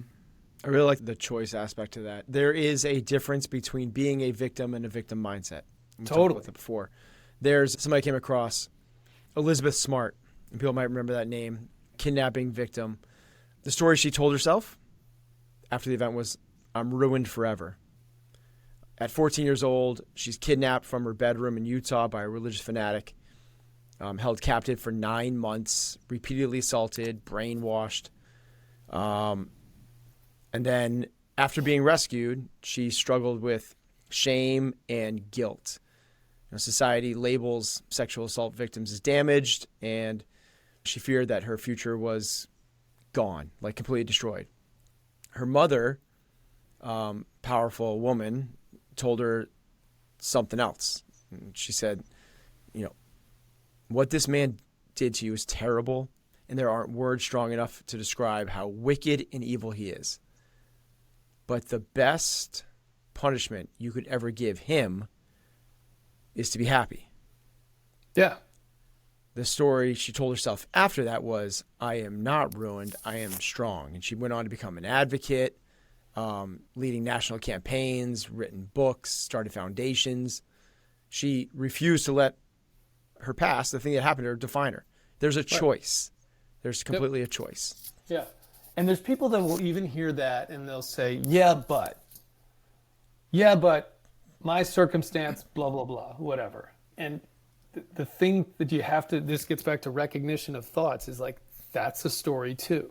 Mm-hmm. You're just compounding the problem, right? Yeah. And sometimes it doesn't go as far as, trauma. Like this shows up in like the small, that's little, an extreme tiny example. It's right? exactly. Extreme examples are easier to exemplify because they're so extreme. But, as a coach of regular everyday people watching them work out, I see this manifest all the time. You can see it in their body language. You can see that, like, as they're training, they're like that. They're telling them the story of like, I'm just not the type of person that can push through hard things. Yes. I'm just not that disciplined. You talk about doing something like the Whole30, and they're like, I could never make it 30 days doing that. And they're just self-sabotaging before they even put a foot through the door. Right. This shows up in the smallest little ways of doing a workout next to somebody, and just immediately they go, well, I'm not as fit as her, so I'm like, right. and they just like give themselves an out right away because it's protective. That storytelling mechanism is protective. We search for meaning, and meaning come in very, very different ways. Like the way we usually talk about meaning is in terms of impact and growth, but meaning is other stuff. It's like, when Elizabeth Smart telling herself that she's ruined, that's giving meaning to the acts the horrific acts that happened in a negative way, but it's still a lot of meaning. It's not a productive one. Yeah. Well, and this is why the reason we generate stories in the first place is generally because trying to find meaning in things, right? We're really not good at operating with sort of purposelessness and just like nothing means anything. So like meaning really helps us define ourselves. And so we look for meaning. And so when something sort of like we're good where it's like, hey, the story all works of my life and everything. But then when there's like this thing that sort of throws everything out of whack, it's like, well, that doesn't work with the narrative anymore. So how do I, and that's when it sort of will alter into like, well, I guess now I'm a loser because that's right. I have to derive meaning from this. And so it's, well, I was destined for this and blah, blah, blah, and whatever. Right. Because we're such storytelling machines, we look for confirmation everywhere. So we say like, I just could never do the Whole30. You don't start the Whole30. You go, see, I can't do that. Or you start like, I don't have the discipline to make it through that. You sign up for the first day, you fail the first day, you go, see, like I just don't have that. And we just want to we have such a confirmation bias that we'll look for ways to reinforce our story. If that is the case, because we're kind of stacking the deck against people, and reframing is the countermeasure, what are the steps? What are the tools to, when people recognize this, if they have step one, if they have the awareness, they're not in oblivion, they can hear themselves telling a story. How do we start to reframe this thing? Yeah. So in terms of actionable stuff, right? And we always try and make this actionable. It's like theory's great, but like, what do we do about this? So when it comes to oblivion awareness, we talked a lot about basic sort of meditation practices, like just getting in touch with like noticing what's going on with the thought process, spending some time doing nothing to just like feel what that's like and just get familiar with the way thoughts can rip you away from whatever it is you're doing, right? Now it's a question of like zeroing in a little bit on what's that saying a lot of the time, right? When it comes to like, so it's usually a storytelling thing is like, it's a repetitive pattern. So a lot of times chatter is just sort of bullshit and it's stuff that's like, has to do with what I did yesterday. But like typically we're talking about chatter that is repetitive, right? It's patternistic. And so what the way to sort of start analyzing this is if we're doing some kind of meditative practice, it's like, now we're going to start to write some stuff down afterwards. We're going to commit to some kind of journaling practice. If we're talking about stories, let's do some journaling, right? We're going to turn it into an actual story. So it's, okay, for a week, I'm going to do 10 minutes meditation in the morning, and then I'm just going to write down, I don't have to write down every single thing that cropped up, but it's like, where did my thoughts go for those 10 minutes? And be very objective about it. Just like, here's where it went. Like, I'm not trying to force anything. No judgment, right? This is really important too. It's just like a stenographer in a courtroom, right? Like, just literally write down what's being said. Reviewing that and going, okay, is the same thing cropping up a whole bunch here? Do I see the same kind of story or even like the same kind of attitude coming up over and over again? Because that's when you can zero in on like, wow, I say this to myself a lot. And then the question is that a good use of, is that I don't like positive and negative. A lot of people say that positive versus negative thoughts. Like, I don't like it because negative thoughts can be motivating, right? A negative thought that says I'm out of shape can get you in the gym and make you healthier. So it's more, is this serving me? Is this useful? Is it ineffective? Is it destructive in some way? And so if we can identify that, then it's like, okay, now how do we counteract out of that? And so you may have to like, what I've had to do is, I had this sort of tendency to a repetitive thought of sort of catastrophizing thing. This kind of gets into fear and things like that. But coming up with a mantra that overwrote that, like reprogrammed that, you know. But it could start as simple as just like, hey, I keep telling this story. Let me literally write out a better story to start telling myself. And then place that somewhere where you see, like if you're really prone to this, write out your story in a very simple terms, like on a sticky note. And put that somewhere where you see it all day long, where you can go, okay, every time that, again, getting back to the noticing thing, every time that story crops up, I'm going to start telling myself that story. Even saying it out loud can be helpful. And then the other sort of like, it's associated to that, but getting into sort of the gratitude thing, right? Like we really do want to get, there's almost a capability you can develop if you just start thinking in grateful terms. Some of this stuff will dissolve a little bit on its own. So like I was talking to a friend of mine, I turned him on to the 5-minute journal. Do you guys know the 5-minute journal? Yeah.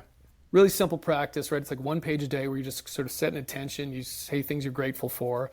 And it's basically sort of a gratitude practice. And he's had some trauma in his past and stuff that he's dealt with. And he's like, man, I've been doing that now for like a year. And it's so helpful for me. Like it's completely changed the way I think about things because you just build this pattern of thinking about things in a thankful manner. Mm-hmm. And it can be hard for people to start. You'll sit there like, look, I've had times where I'm sitting there trying to think of one thing to be grateful for. And I'm like struggling. And like the reality is you have like thousands of things you could be thankful for in any given day, right? So I like that as like a morning thing, like a statement of gratitude on a yellow sticky. The same thing, you just stick it somewhere, you see it all day. And then an evening reflection too of like highlights of the day. Just 3 things that like you're grateful for the day, right? Yep. Like even if it was a quote unquote bad day, which is, again is bullshit too. Like that's just a story you made up. Like there's no such thing as a bad day. That's so those things can be really helpful. And there's all sorts of other journaling practices too and things like that. Let's transition into our next mind killer, suppression. You write this. While storytelling deals with what we think about certain past occurrences, suppression concerns how we feel about it. More specifically, it's about how we respond to how we feel. Can you talk a little bit about what suppression is or what you mean when you say suppression? Yeah, typically when we're talking about past thoughts, the way we interpret memories, you have those two issues, right? So we talked about like a traumatic experience where there's a physical thing that might have to heal, maybe not. But then usually there's an intellectual component, which is the storytelling piece, how we're thinking about this.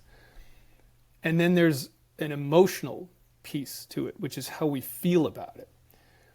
And the issue for a lot of people is that we don't process emotions very, very well. We just don't do it in a healthy manner when it comes to some of this stuff. So like if we have some kind of thing from our past where it bothers us for some reason, our tendency is to hold that in. And this can get kind of woo with sort of energy, stored energy and stuff, but this is absolutely real. And if you don't, read a book like The Body Keeps the Score by Bessel van der Kolk, like it'll convince you, like this notion of like storing energy, sort of destructive energy in various parts of yourself is absolutely true. And the thing that I sort of highlight for people is like, we think about memories themselves, right? What is a memory? A memory is it's an experience that we have, and somehow we store that information, the data, in our cells, right? And like we sort of take that for granted, like, yeah, but that's weird.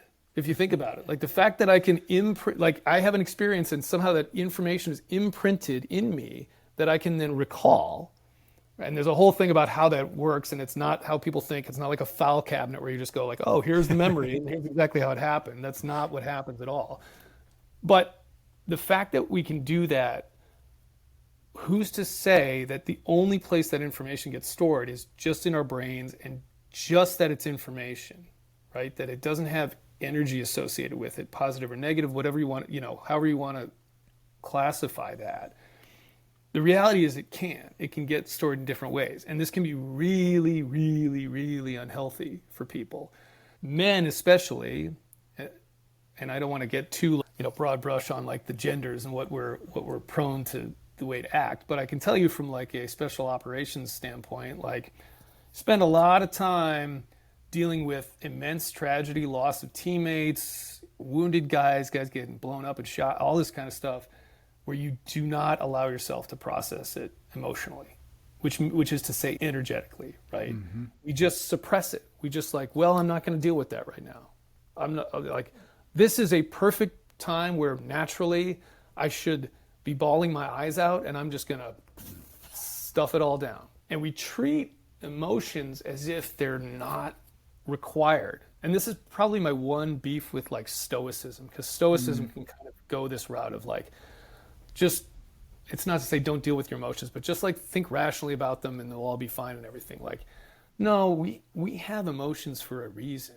They are the way that we energetically process our experiences. So when something makes us laugh, like there's something like the laughing is like an energetic processing of that experience. And when something is sad, is sorrowful, crying is like an expression of that. It allows us to process that experience. But when we don't allow ourselves to do that, it's not like it vanishes, right? This is like, air pollution. It's like all the stuff coming out of people's tailpipes doesn't just disappear, right? It goes somewhere and it's toxic, right? So the crude example I always use is like, it's like holding in a fart for people. It's like, can you do that for a little bit of time? Yeah, but like if you kept doing that for 20 years, like how horrible would you feel? Like how toxic is that? And it is the same thing. Now, conversely, with a lot of like, there's other people, and this sort of I think leans more towards women, where it's an anger problem, where they don't exactly know how to express anger correctly. And I think my interpretation is those things can a lot of times get sort of intertwined with one another because they're sort of the most volatile of our emotions. So men, not comfortable with crying, but we're okay with the anger piece. So we compensate for a lack of being able to cry by getting angry all the time. And you see this with guys, right? Like he's fucking angry all the time. And he's probably hasn't cried in like 20 years. Or vice versa, right? Like I'm always like, oh, it's okay, everything's fine, and and I'm gonna go cry by myself in my room, right? You have to figure out ways to not only do this healthily in real time, but the other challenge is figuring out how to sort of process repressed stuff, And look, I got kind of set on the path of this, kickstarted a little bit with some substances outside of the country where I was like crying for 4 hours, like screaming, crying. But it opened a doorway for me, which allowed me to then figure out where I could do this in the future. And the story that I tell is I went to see Top Gun Maverick, which great movie. Like I loved it. And I have like, I got into the Navy because of the original Top Gun. Like I went and saw that movie. I was like, this is amazing. You can do this as a job. You can be a fighter pilot. And yeah, I went to the second movie, the sequel, 35 years later, 40 years later. And I'm like, oh, this will be fun. This will be great. And man, I was so emotional from the jump on that movie. Like just, it was like that feeling you get, right? Of like, I want to, and I'm sitting there going, I don't know why I feel this way. I don't know if this is because it's pulling something from the past out of me. But the difference was, instead of just holding it down, which I kind of had to do in the theater, because I know myself, like if I'm crying, it's like loud, it's like screaming at the ground, right? When the movie was over, we were there as a family, but we had 2 cars. I told my wife and kids, like, you guys are going together, I'm going to my truck. And I just got in my truck. I didn't even drive out of the parking lot. And I just like bawled my eyes out for like 15 minutes. But it's like a weight comes off of you. You're just like, whew. And the thing was, I didn't have to psychoanalyze it. I didn't have to be like, I wonder what that was all about. It was purely the movement of it that was important, you know? And the last thing I'll say on this, just like where I started to really notice this for myself, was like a few years ago when it was like I was watching some banal animated movie with my kids, and there's some touching scene, and I'm like getting all, you know, sitting there on the couch, like getting all choked up on this thing, just thinking, why is this doing this to me, right? And the reality is my body was trying to figure out a way to get some of this stuff out of me because it was so harmful and destructive. And it just was looking for any window. It was like, okay, here's something, let's try this, you know? And at the time I was like, no, just same response, like just stuff it all down. Chris, you've clearly thought about this a lot. You've done a lot of reading on it. Do you have is it so simple to say like, well, boys are taught not to cry and girls are taught not to get angry, and like that's the source of all this suppression? Or is it, I imagine it is, but is it much deeper? Is there reason for all this suppression beyond just like the sort of cultural story we tell ourselves? Yeah, that's a good question. I mean, I don't know. And again, I don't want to paint a broad brush. Everybody's unique and different, right? Just my experience has been, especially around sort of like alpha types, we tend to fall into that bucket. Yep. I think some of it is cultural. I think we're just, as Americans even, we're sort of like not wired to do that correctly. It's just kind of not in our DNA. I mean, you go over to like Europe and like Italy or something, like lots of emotion, right? Maybe too much, I don't know. But culturally, they're very wired to be extremely emotional. Like they get in fights with, not fist fights, but like they get in arguments with each other, but everyone's friends, and it's like it's part of the thing. Like that's part of it. We fall way too much into sort of, and look, I'm a huge fan of this too, and this is part of the reason why it was a problem for me. I'm very sort of empirical and disciplined and think about things and analyze things and not feel as much stuff. And so I had to shift that a little bit, like tap into like, well, how do I feel about this situation? Things even like intuition. It's not to say our intuition's always right, but like not always analyzing the situation from a thinking mentality, but from a feeling mentality too. And you can go too far that way too, where it's like, I don't even pay attention to the data. It's just, but there's a balance there that I think is really critical. What is the countermeasure then to suppression? How do we start to feel our feelings at an appropriate, degree? I think there's... You don't hold in your farts. You already said that. You read Walter the Farting Dog, you learn the lesson, and you move on.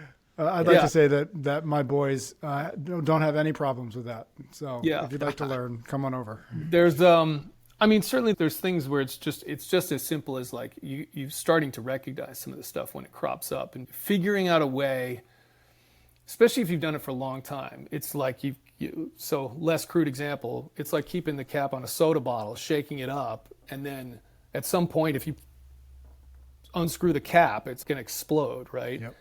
So the better solution is, how do I figure out how to slowly unscrew the cap a little bit? It's tapping into that. Certainly it's figuring out ways, if you've got some sorrow suppressed, how do you process that on your own terms. People aren't comfortable crying in front of other people, but if you're uncomfortable doing it by yourself, like, and I was there, I know there's a lot of people there. It's literally by themselves, they're not comfortable doing that, right?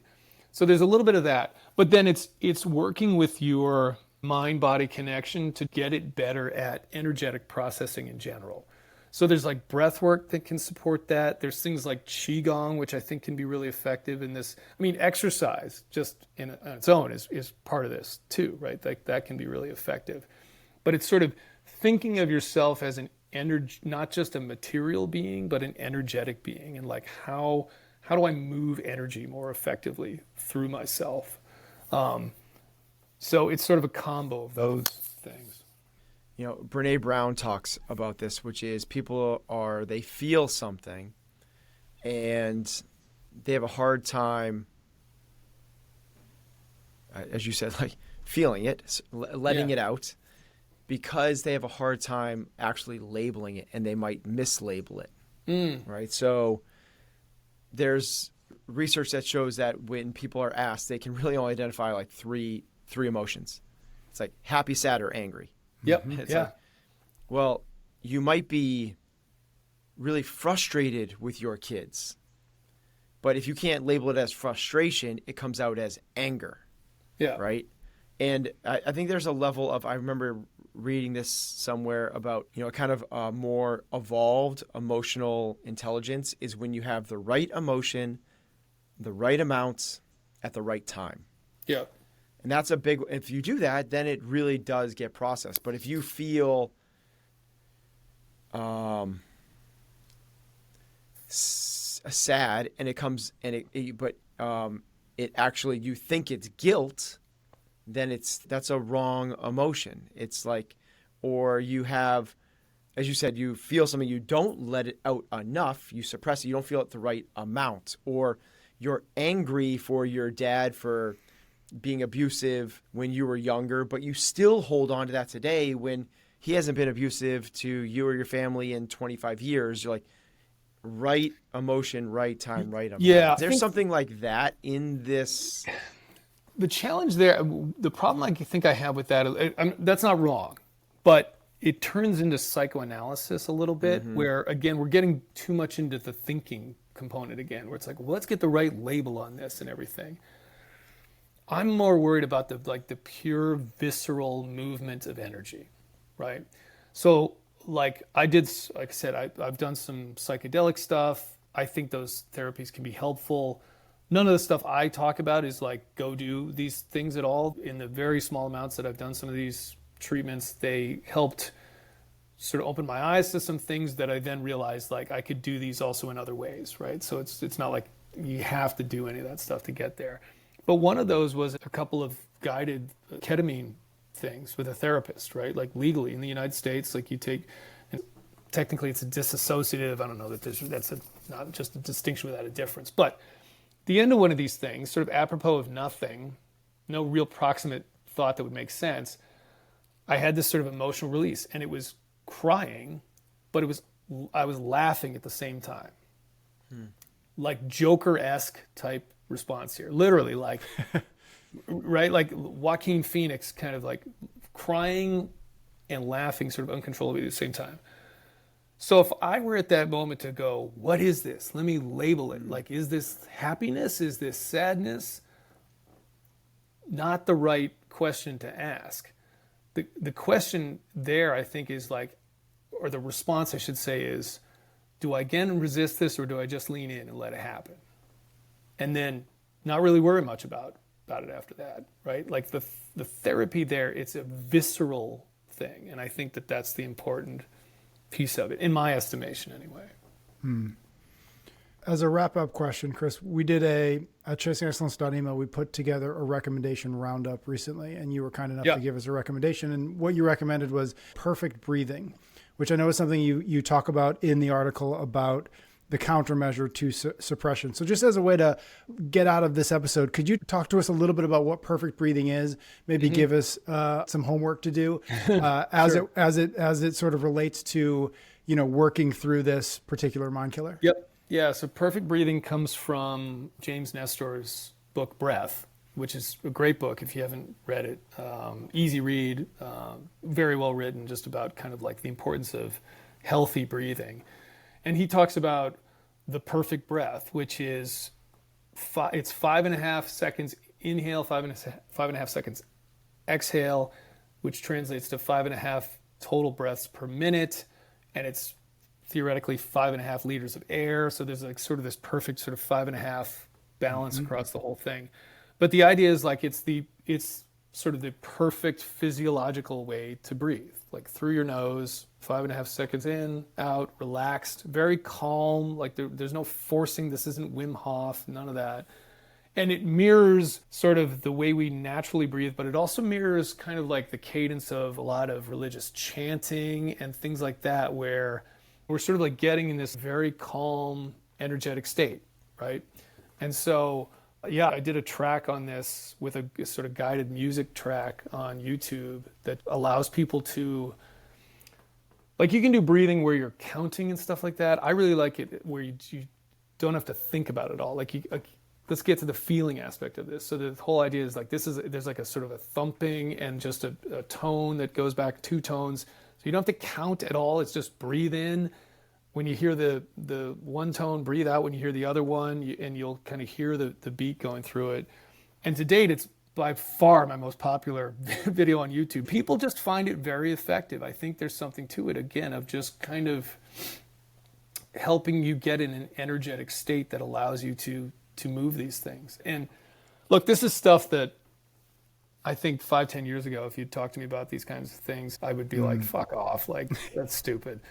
So I get it if people's response is that, but I can tell you through vast amounts of experience that this stuff is absolutely true, and it is critical. You're an energetic being. Your mind is an energy. It is not a thing.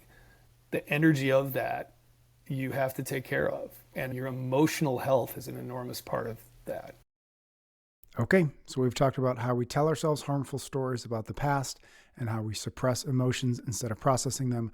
Those are backward-looking problems, as Chris would say, dealing with what's already happened. But fear is forward-facing. It's all about the future. And for a lot of us, it's the mind killer that shows up physically, whether in panic attacks, chronic stress, that constant sense of threat, even when there's no real danger. After the break, Chris is going to break down fear and introduce one of the most counterintuitive countermeasures. Say that 3 times fast. Openness.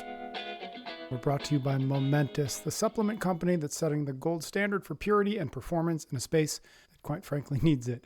Head to livemomentous.com and use the code excellence for up to 35% off your first order.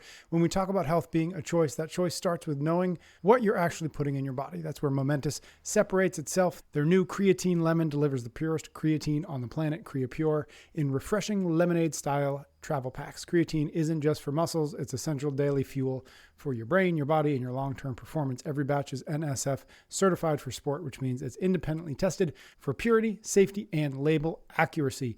This is what they call the Momentous standard: uncompromising science, meticulous sourcing, and real transparency. They're trusted by all 32 NFL teams, Olympic athletes, and elite military operators because when performance matters, quality cannot be compromised. If you've been curious about creatine or dropped off taking it, this is your moment to get back on track with a formula you'll actually enjoy. Visit livemomentous.com. Use the code excellence for up to 35% off your first order of their creatine lemon. We're sponsored this time around by Element, the zero sugar electrolyte drink mix with a meaningful dose of sodium, potassium, and magnesium. Head to drinkelement.com/excellence to get a free Element sample pack with any order. If you've ever dealt with mid-workout cramps, brain fog, or that afternoon slump, it might not be more water that you need, it might be electrolytes. Element was built on the science that many active people need more sodium, not less, and every stick packs a clean, effective ratio with no artificial junk. I've been reaching for their new lemonade salt lately. Salty, tart, and perfect on its own, or mixed into an iced tea for a salty Arnold Palmer. Trust me, you will like that. A sincere thank you to Element, actually, for being a longtime sponsor of the show. Supporting them really does support what we do here. So if you have never tried Element, do so. It's fantastic, and it's totally risk-free. If you don't love it, give it to a salty friend, and Element will refund you. DrinkElement.com/excellence is the place to go. DrinkElement.com/excellence. I'm excited to get into this. This is a big one. I would love, Chris, if we could start with a reminder as to what the MindKillers are. If you can give us the Cliff Notes version of what it is, and then we'll get into this conversation about fear. So first, just a reminder: what are MindKillers? Why are they worth focusing on? So the MindKillers are essentially the ways that we as individuals self-sabotage our mental health. And all of my content is based on the premise that mental health is a training modality. It is something that you can train towards fitness. It is not a treatment thing. It's not something that like you're helpless against at all. So just like you guys do everything around how you can train physical fitness, right? Like you can improve your physical health through training and what you eat and sleep and diet, all of that. You can do the same thing with your mental health. And unfortunately, most people are sort of resigned to this idea that they are powerless against it. You end up with some condition like anxiety. Either and say, I have anxiety, I have depression, like it's some disease that you caught or something. And it's just not true. These are patterns of behavior that we develop over time, and they can be undeveloped and counteracted. But most people don't know how to do that. They don't even really know what they're doing wrong. And there's no sort of training modality against it. So all of my content is built around, how do we do that? How do we assess our own level of mental fitness the way you can assess your physical fitness through biomarkers and through strength tests? How much can you lift? How fast can you run a mile? How do we assess it? And then how do we improve it? And can we bucket those things on some levels so that we've got like the same way you've got strength and endurance and flexibility and agility and whatever else. There's 10 of them, right? Like in the CrossFit model, there was 10 of them. I don't remember all of them. But that same idea, like, do we have kind of channels that we can improve? And so the MindKillers is identifying the destructive channels, and then the countermeasures are how you then counteract them through various exercises. And so the ones we've already talked about, and this is like your guys' content, like Ben's content, constantly evolving for me, and I think getting more concise and succinct and better. I will say at this point, it's getting to the point where it's pretty well codified, but it started off actually 7 MindKillers. I've further reduced it to 5. So I think if you even go back to that first podcast episode we did, I think we were talking about 7. There's other ancillary things that play into it, but they really play into the interplay of the MindKillers into the physical side of things and how that works together. And so I kind of removed those and said, yeah, this is the way that this becomes a mind-body construct, not a separate, but the 5 are really all about the mind, like what we do as individuals. Mm-hmm. So the ones we talked about so far were oblivion, which is this inability to have the proper relationship with the chatter, with the sort of bullshit that's always kind of going on in your head, just not recognizing it, not having an appropriate relationship with it. We then move to storytelling, which has to do with how we treat essentially the narratives we build around memories. One of the things that oblivion does is that it pulls you out of the present moment, by and large. That means that you're either going forwards or backwards in time. That can be okay. It's not necessarily bad, but when you're going backwards, typically where it's destructive is we build these narratives around our memories that are unhelpful and unnecessary too. And then we talked about suppression, which sort of brings the emotional component into that. So there's sort of an intellectual piece of that, which is the narrative itself. Like that's just sort of like, what am I telling myself around this? And we talked about the countermeasure to that, which is reframing. But then there's this emotional piece of it too, where we store this sort of the energetic aspect of that as well. And when we're talking about real traumatic stuff from our past, you have to address both of those things. You have to examine the narrative that you've built around that and figure out a more constructive way to say that. But then you have to deal with the emotional component of it as well. So that's kind of where we've gotten to now. Mm-hmm. And then the last 2, fear and stagnation. Fear then goes the other way, which is forward-facing thoughts, right? Like what we think about the future, basically. And it has that emotional component tied into it. And then stagnation has to do with basically our intellectual development. The first 4 are sort of things that are, I think, almost in the traditional treatment realm of mental health. But a lot of stuff stops there. Meditation is great, but it doesn't really expound on your mental abilities. And that's really what stagnation is all about. The other thing is they do sort of build on one another, right? So like the awareness piece, which is the countermeasure to oblivion of like how you create a third party relationship with your thoughts is kind of the foundation of it. And then that sort of takes you into storytelling, and then you sort of wrap into sort of the emotional component. And then fear is sort of both a story and an emotion. One thing, and I love that you teed it up, and we definitely talked about it a little bit in previous episodes, this idea of a training protocol, for lack of a better way to put it. As we're listening and as we're thinking through each one of these mind killers, is it the right way to think about it being each one of us has a weakness in each one of these mind killers? And it's not about identifying, oh, you know what, oblivion is really my issue, or fear is real, and everything else is okay. But just like in the gym where it's like, I'm a really strong athlete or I'm a really well-conditioned athlete, is it that we want to identify our strengths and weaknesses across these mind killers and say, I'm going to pay more attention to those weaknesses, or I'm going to pay more attention to the ones that I'm strongest at? Like, how do we begin to create a program, quote unquote, such that we can begin to tackle these mind killers as effectively as we can? Yeah. So once you can kind of understand all of it conceptually, right? You go through all of that content of each mind killer, each kind of basic countermeasure. I start people off with some very basic 10-minute routines that they can do at different times of the day that address everything together in concert, like not all in one go, but it's like, here's a 10-minute routine that does some of this stuff. Here's a 10-minute routine that does kind of this stuff. Because the idea is you're training for life here, right? This isn't like, there's no competition, right? There's no, I mean, this is one place where it is a little bit different from physical fitness in that you're not entering some meditation contest or something like that, right? You're literally just training for life. So it's like, you're trying to do these things so that you develop better patterns of behaviors so you are mentally fit the rest of the time, right? And look, that's the way it is for physical fitness for a lot of people too, right? You go to the gym 1 hour a day or whatever it is so that you look good naked and you feel better the rest of the time and all of that. And you can play with your kids until you're older or play with your grandkids. So there's kind of things that I think it's good to get the basics under your belt. And then I do think that the awareness piece is something that everybody needs, that you should always go back to. It is the foundational piece of it. And so it's something that, it's sort of like any sport. Like you can never, this is virtuosity, right? Like you can never get too good at the basics. And I coach soccer with my middle son. And I'm always saying, brilliant on the basics, guys. Like all the step over fancy shit's great, but like you can never pass a ball perfectly. You can never trap a ball perfectly, right? Like you can just, same thing with air squats and that stuff, right? Virtuosity, brilliant on the basics. So it's kind of the same thing there.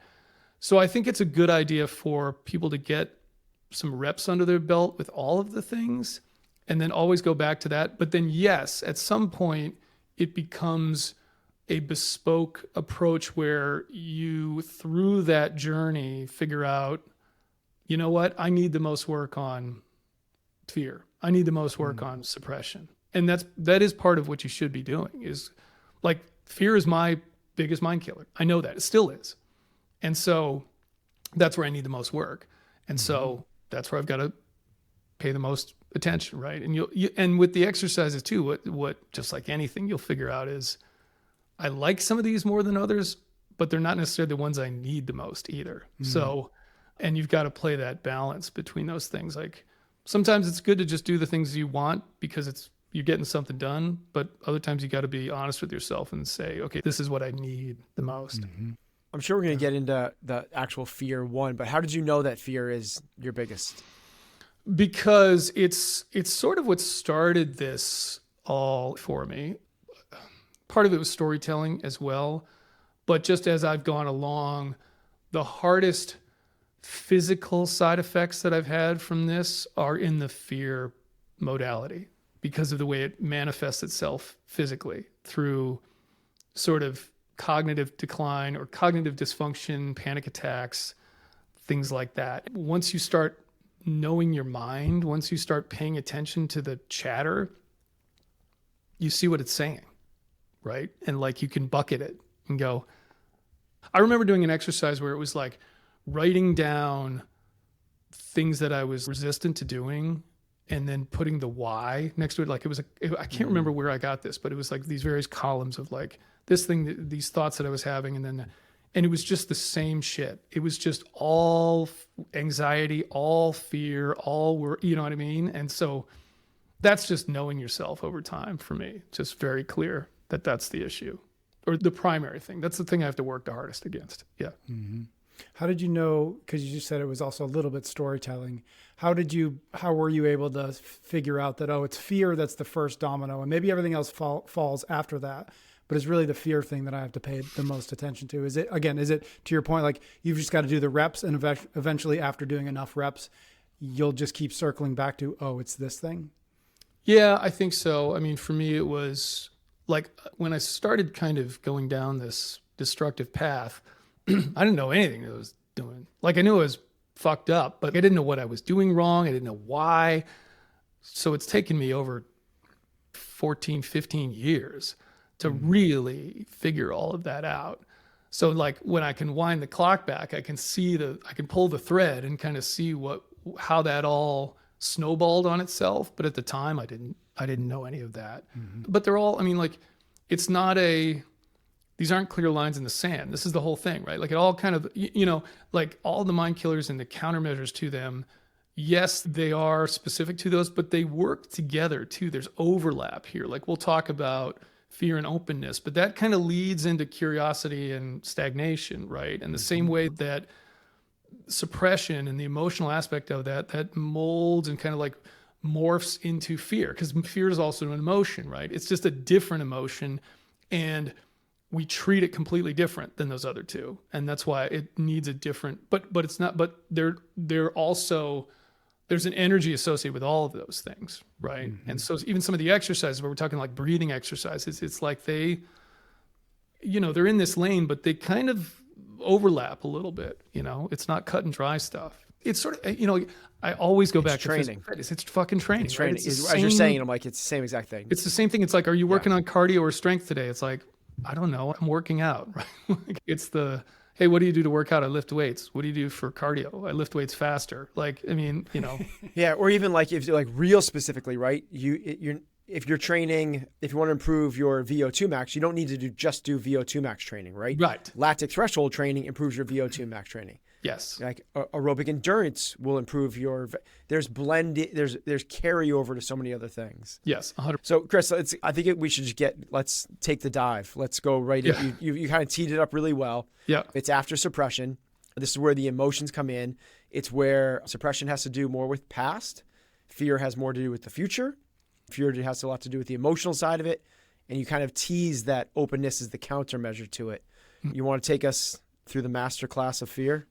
Yeah. So just going from that last one, right, where we talk about basically sorrow and anger being the two biggies on the suppression front. And the reason why those are together is because they're sort of two sides of the same coin. We tend to fault to one or the other to make up for the other one.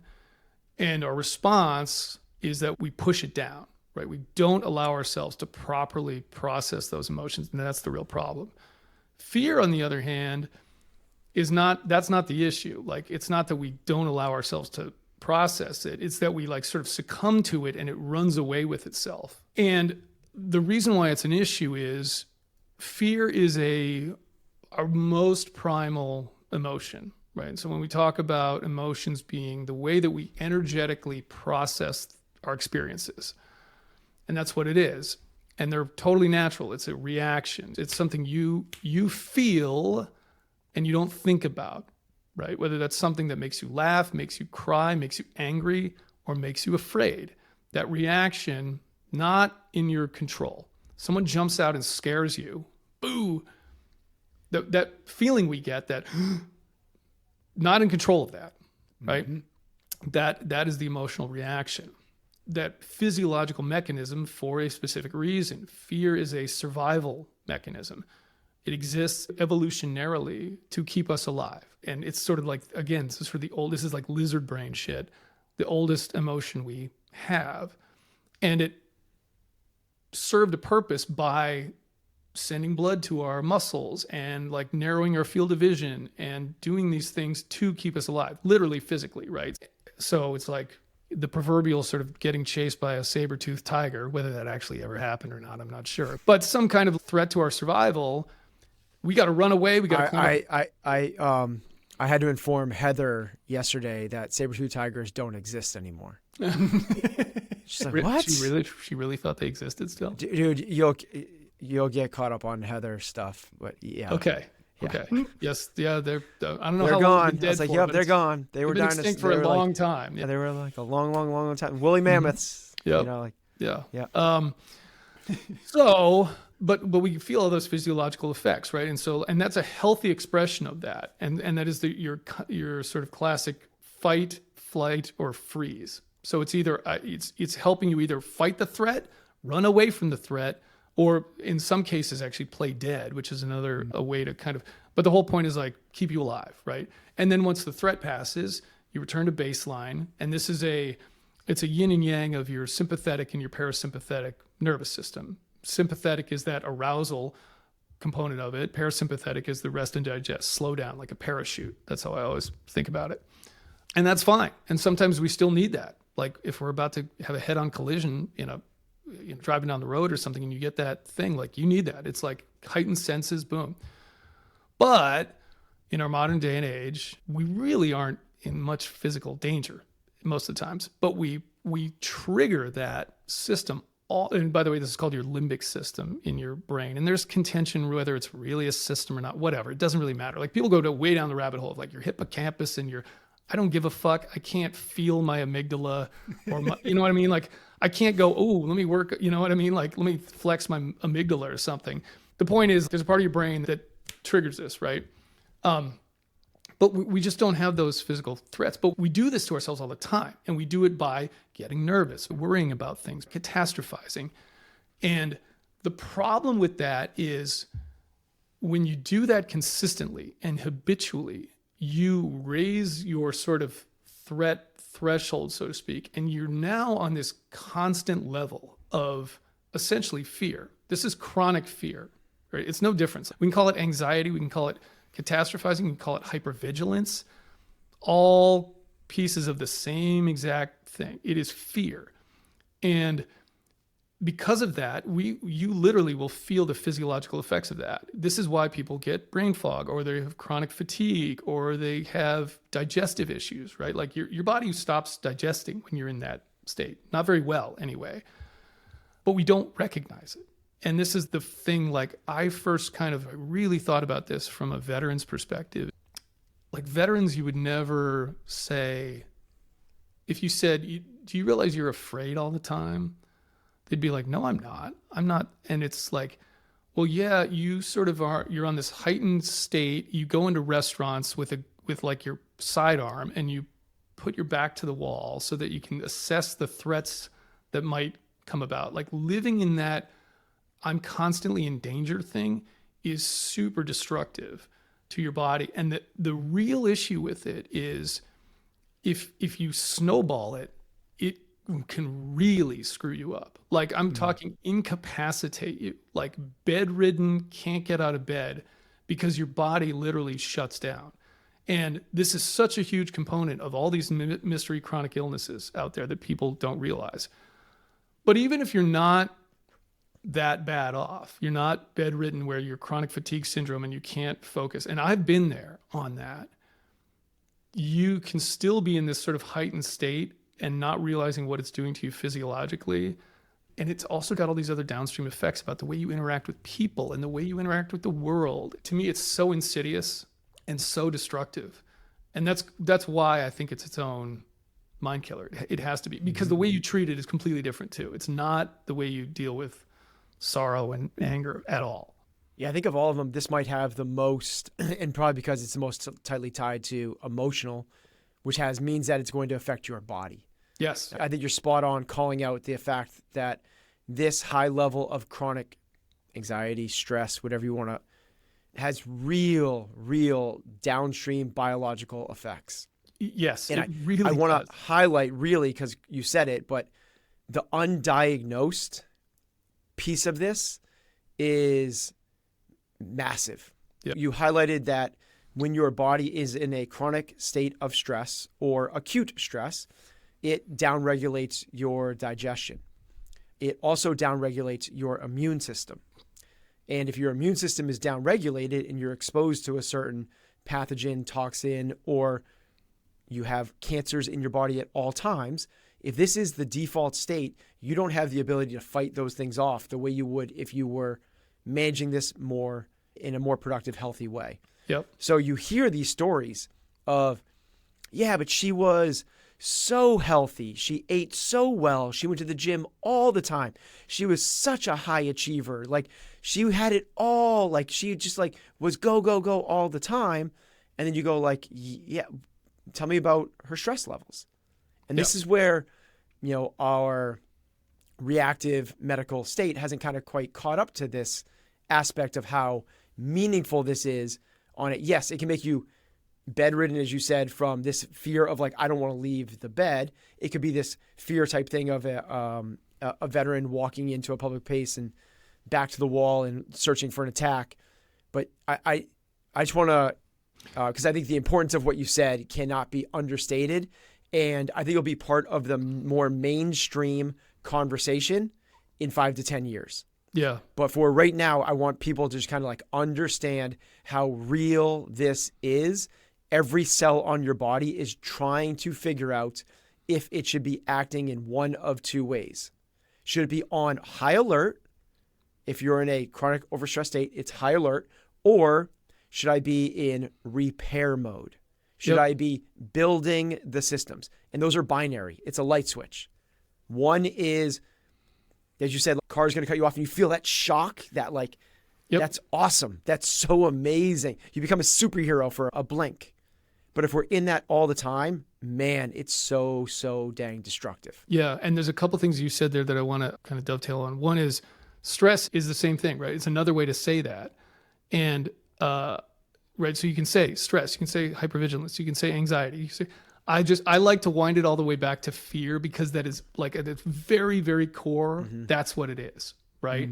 And the other things are just like offshoots of this like very, very, very core thing that every animal on the planet feels, right? Not just us. The other thing is the difference between acute and chronic, right? Acute stress, great. That's a workout. A workout is acute stress. Awesome, right? Really good for us. It is the chronic piece of this where you're just never down from that. The other thing I want to clarify too is the bedridden stuff. It's not like I'm afraid I don't want to get out of bed like a agoraphobic kind of person. It is literally you cannot get out of bed. I mean, you're so debilitated. And I'm like, this is one thing where people who have never been in these circles, these chronic illness circles, or have never gone through this themselves, it's hard to believe. But I'm telling you, you can wind this system up so badly that you just can't function. Physically cannot function. Like you're so tired. The room spins around you at 100% of the time. And I've experienced all of this personally, you know, and it's such a highlighting, it highlights to me in such a strong way the interplay between mind and body. Like nowhere else is it clearer that this is a holistic thing we're talking about, not one or the other. I remember hearing Tony Robbins once say that stress is the achiever's word for fear. I bring that up because it strikes me that everything that you just said, Chris, it's like, you know, whether it's anxiety, whether it's stress, we don't ever want to use the word fear, even if, to your point, when you really get down to it, that's the right emotion. That's the right word to describe the reaction that you're having, that we're having, that we have when it does afflict us. Why do you think we are so hesitant? You mentioned it before, the soldiers you've worked with, pointing out like you're in a fear state. Why don't we ever like it? That's actually very helpful to me, listening to you talk, being able to identify it in my own head, in my own experience, saying, "Oh, I used to think that might have been depression. I used to think that might have just been me being an anxious person, but really, it was fear." And that's actually really clarifying. So why is it so hard for us to be able to label the thing as what it is? Because of stigma around these words, right? Fear is a weakness. That's how we typically think of it. The same way we think of like crying as a weakness. It's like it makes us uncomfortable because of the stigma around it. So if you tell someone you're afraid, it's like you're a pussy or something like that, right? That's how, especially bravado, macho, alpha type dudes and women as well, I suppose. Like it's like, no, fuck that. I'm not afraid, right? And I think it really just boils down to that, you know. But that's why I think it's so important to talk about it's a biological thing. It's biological, you know. And here's the thing, as we get in, let's kind of go into the countermeasure piece of this, because it speaks to this point, which is, I think most people figuring this out, for me, this countermeasure to this specifically, took a long time, because like I said, this was the hardest one for me, and still is. Again, like you never win this game. You get better, but I have to go back to these tools. And it happened to me this morning, actually, where I had a little thing going on with me that was like making me dizzy, and like I could just feel for whatever triggered it, who knows, where I had to go back to some tools. I did some visualization, I did some calming stuff to like kind of and like I'm fine right now, you know. But I had to spend a lot of time with it, because we come from these circles where we think of the counter to fear as like bravery, like courage, right? When you think of like, whoa, toughness, being courageous, that's no. And the reason that that's not right is because you have to be afraid to be courageous. Like, right? It's like, it's not the opposite. It's something you do in spite of being afraid. If you're not afraid, then you're just psychotic. Like if you're running into gunfire and you're not afraid, you're a psycho. You're not, you know what I mean? You're not brave. Like you're just a psychopath. So that's not it. And that's why I think a lot of people from these lines of work struggle with it so much, is because they're used to that. They're brave. Cops are brave. Firefighters are brave. Absolutely. Right. But they're hypervigilant. They're living in this chronic fear state because they don't have an actual counter to this. And so I was kind of going down the road of this, and I learned this through these various like neural retraining things where you sort of unwind. You have to like reprogram your subconscious, because it becomes subconscious. That's the thing, right? It's like your body just goes, okay, cool. This is what we're doing all the time, right? This is where we live now. And so you have to consciously overwrite that with things. And all of those programs basically are about calming your limbic system down, visualizing like a place where you're very relaxed and parasympathetic, and just doing it over and over again to kind of reset this baseline. So I started off with this kind of mindset of like curiosity. Like that's the kind of counter, is like, because certainly becoming interested in your thoughts and everything is part of it. But there's sort of like there's an underlying like modality to even that. And curiosity kind of goes into that stagnation piece. And it's this openness. I had a guy I was working with some detox stuff, and he's a very intuitive guy. And he would say to me, dude, you need to be more vulnerable. Like you have this like shell around you all the time. And I totally didn't know what he meant for the longest time. I was like, what do you mean I'm vulnerable? I like cry on Instagram and stuff like that. Not what he was saying. It's this willingness to be like harmed almost. It's this like you have to feel safe. And the way you feel safe is by being open. It's very hard to describe in a way. But if you think about like a turtle protects itself it's got a big shell, and it protects itself by hiding in the shell, right? And that's what you're like when you're in that state. Like your subconscious is shelled. It's armored, and that's what so many people are now. It's just, I've got armor on at all times to protect myself from what other people say, from what might happen, from the news, from people that talk bad about me on Instagram. And you have to like it's like just like take the armor off, right? And like I like that analogy because it really works with people that are in those like military, special operations, firefighters. You have a uniform that you literally put on to go into battle. We put on body armor, we put on helmets, firefight protective equipment, all this shit. But when you're done and you get back to the base or whatever, like the fire station, you take all that shit off. But we don't take the emotional part of that off. We then still live in it, and we go back to like doom scrolling on social media and watching news that just makes us like, oh my God, I should be worried about that. You have to do the same thing. And so, yeah, you have to open that up. And there's ways to do that physiologically, and there's ways to do it sort of intellectually and emotionally too. What are those? What is the difference between what is an example of physical? So physical would be certain breathing techniques. So there's things like box breathing, which is like people generally know about. There's resonance breathing, which can actually increase your HRV. It's Leah Lagos's method. It's a 4-second inhale, 6-second exhale. But those things actually make you more physiologically resilient to something that's upcoming, right? So that's just a way to sort of make it so your nervous system reacts better in that moment. So those are like physiological breathing exercises, right? Then outside of that, there's sort of intellectual things you can do. So one is, I talked about the statement of gratitude last time with sort of storytelling.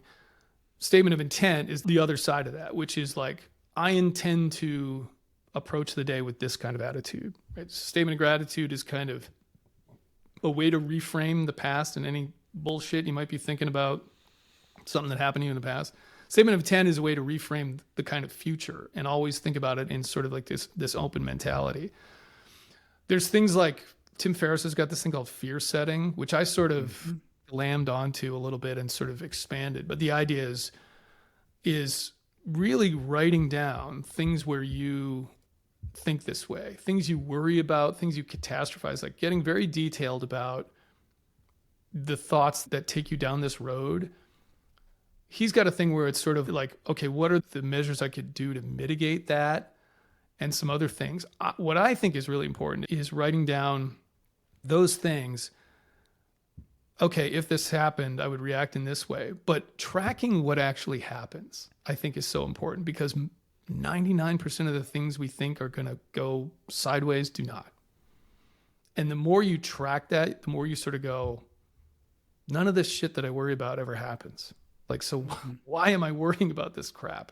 And then there's kind of visualization techniques you can do. And Ben, I know you do this with athletes, where it's not only visualizing something in sort of a positive light, but then visualizing it like, hey, it doesn't go exactly the way I wanted, but how am I going to react in that scenario, right? Because the reaction, again, is what's so important here. It's just like the other emotions going the other way. It's like feeling sad, feeling angry, not a problem. How we respond to that reaction is what's important here. So the response to that fear is so important. And that's the snowball piece of this is so critical too, because what happens with people like me is your brain actually will view the things you're feeling physically as additional threats.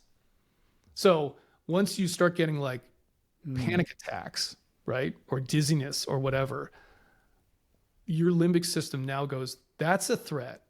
Like, we need to be worried about that. So what does that do? That just reinforces this loop that and you get in this loop that just gets worse and worse and worse. And so you have to like train yourself to react in a different way. I gave a talk a couple of years ago, and afterwards there was a woman who we were like at a friend's house, and we were having dinner, and she said, she was talking about panic attacks. She's like, I get panic attacks, and my husband just has to hold me and blah, blah, blah. And I said, I just took a yellow sticky and I wrote, so what, on it. And I gave it to her, and I'm like, next time you get a panic attack, look at that and take that attitude. Like, so what, right? Because what you're doing right now is you are making this panic attack just come back at some point in the future because you're afraid of it. Like, you're resisting against it.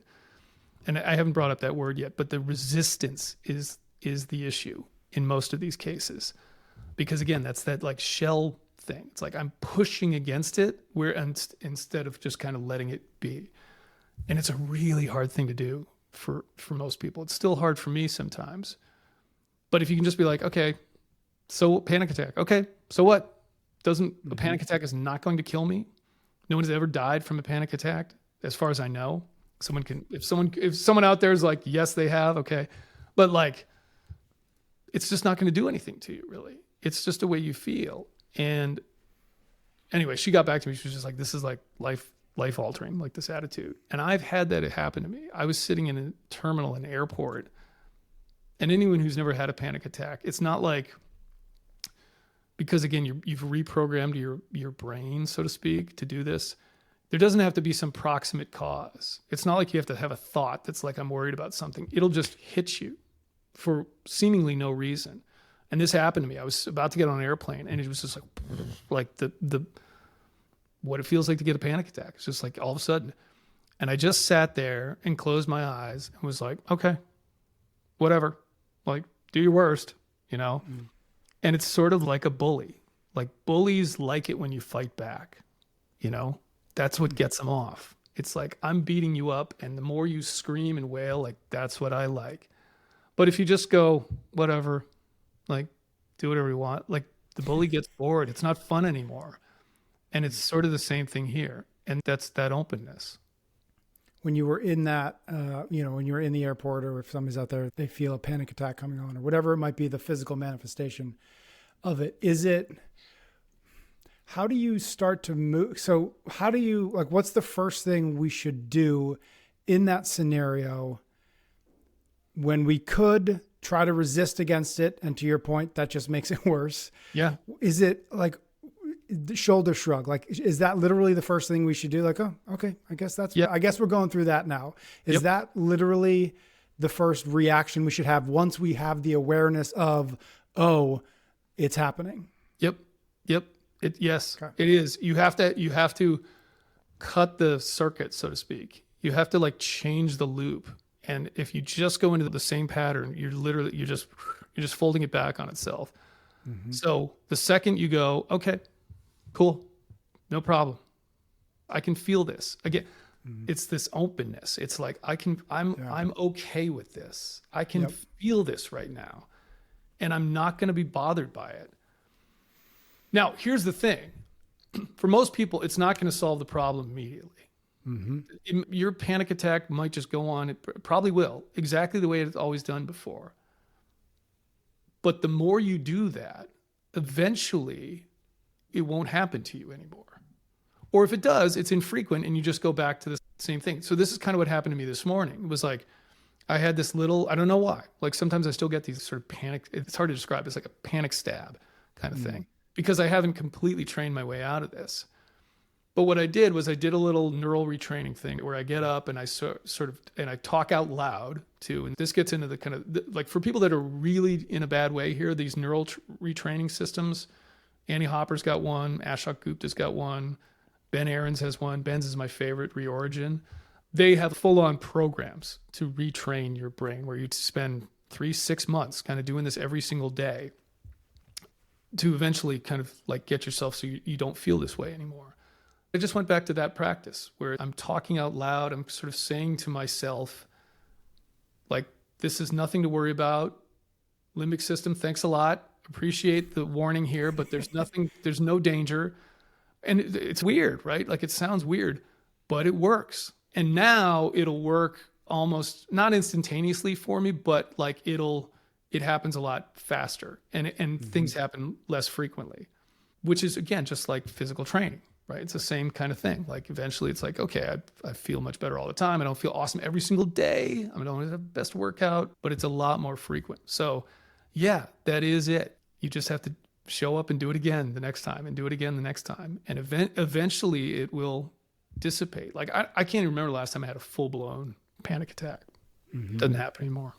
Is that a similar workflow exercise for kind of like these downstream effects of, that's like a massive fear, that's a panic attack. But people that have, we were talking about earlier, like low levels of anxiety, they're stressed out at work, right? Mm-hmm. Like there's just too much going on. They feel like they're never getting caught up, and they just always have this chronic level of stress or anxiety that can't kind of get worked through. I understand that the level of openness to like, when this happens, I'm not going to be the turtle that goes back into the shell. I'm going to go out there and experience the storm. I'm going to let this pass all the way through me. For people that are, and maybe it's because it's harder to point at it because it's such a lower level, right? Like I just got a lot going on. Like I got a real lot going, and I can't. So my countermeasure is scotch and Netflix at the end of the night, right? Like that's the thing that, what is the openness of that? And I don't, you never done that? Scotch and Netflix? It's like, what is the way for the open version of the lower level? I would say on that, because you're right, there's plenty of people where they're not physically, now I will say they probably are a little bit. They don't feel it to that degree, but it's like, I'm just tired. I get tired a lot. And, I just don't feel like 100%, right? Like they do live in sort of a little bit of a low grade fever kind of version of this. But it's like it's the sort of realization of what's triggering all that. So it goes back to sort of, what are you thinking? Goes back to just kind of like knowing your mind. What are you thinking that makes you do that all the time? Like, you're stressed out about what? Like, what's the chatter saying that's making you all stressed out? Like, and I'm trying to, I think that the common thing from mine. So what if the answer was, I just got so much going on. I feel like I'm so behind at work. I don't know how I'm going to get caught up. I have the kids. I have to make dinner. I have the carpool. Mm-hmm. I have these 6 loads of laundry. I'm not going to get caught up. I don't know when this ends. I don't feel like this is going to end anytime soon. This is my life. I don't like it. Yep. So in those circumstances, and by the way, I think most people have some level of that too. Most of it is self-imposed. Most of it is not exactly true. And this is something I had to kind of come to grips with too, is like, I've got all this, like I'm forcing the speed and forcing the sort of urgency of a lot of this shit. Most of this stuff that you think is like super urgent is not. So this is sort of like a consequence tracker. Again, going back to like, okay, something that you want to do. If I don't actually do that today, what's the actual consequence? Right? Like, what is it? Is it that big of a deal?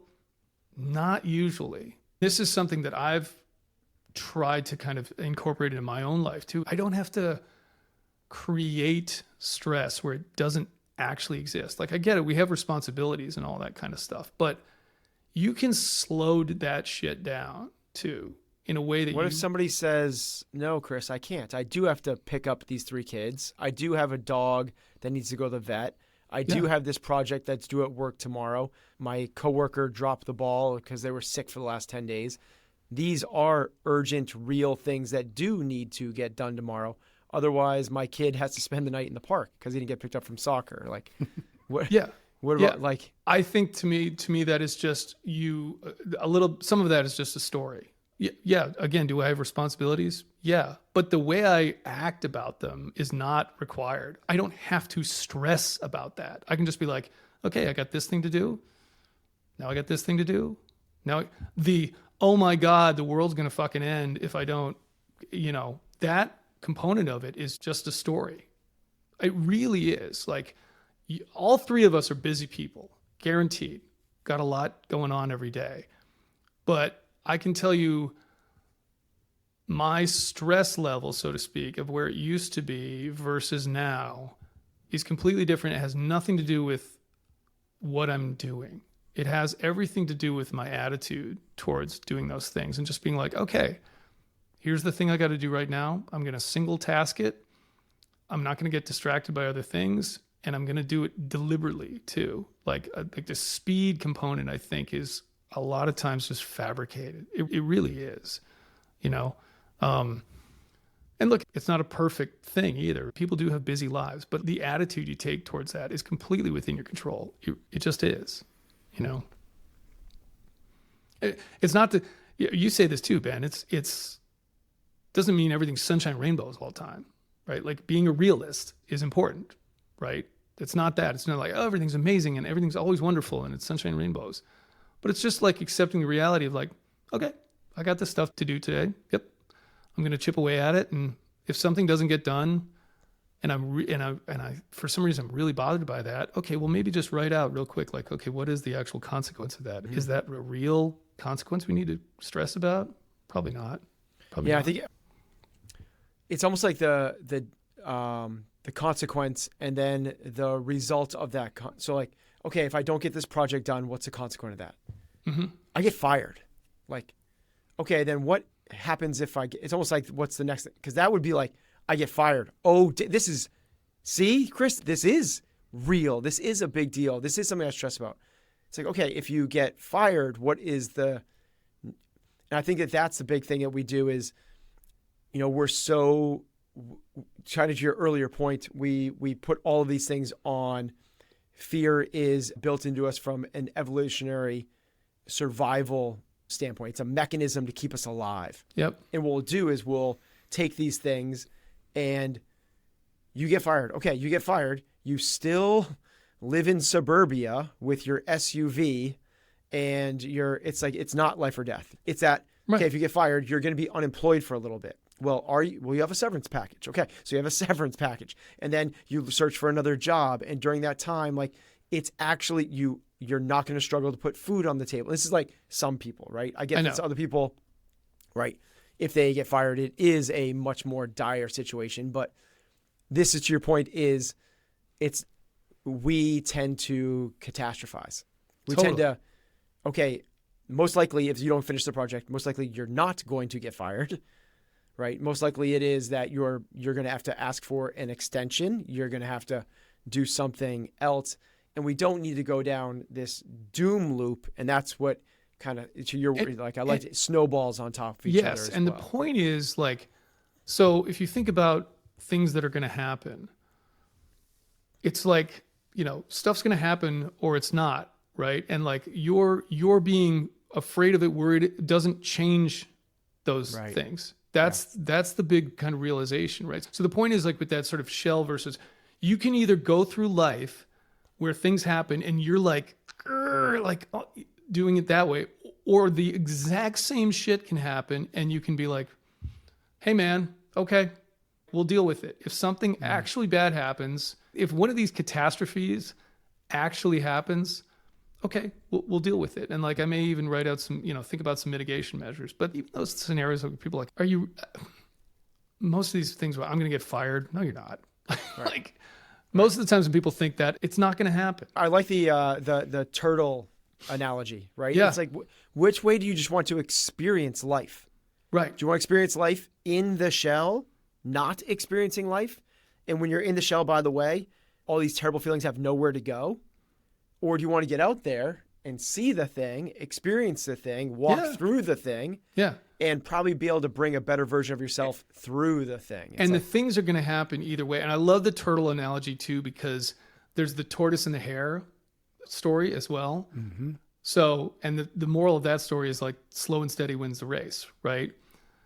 And so it's like, you can either be one of two things. You can either be the turtle that never starts. It's just like, I'm afraid to go. I'm in this shell.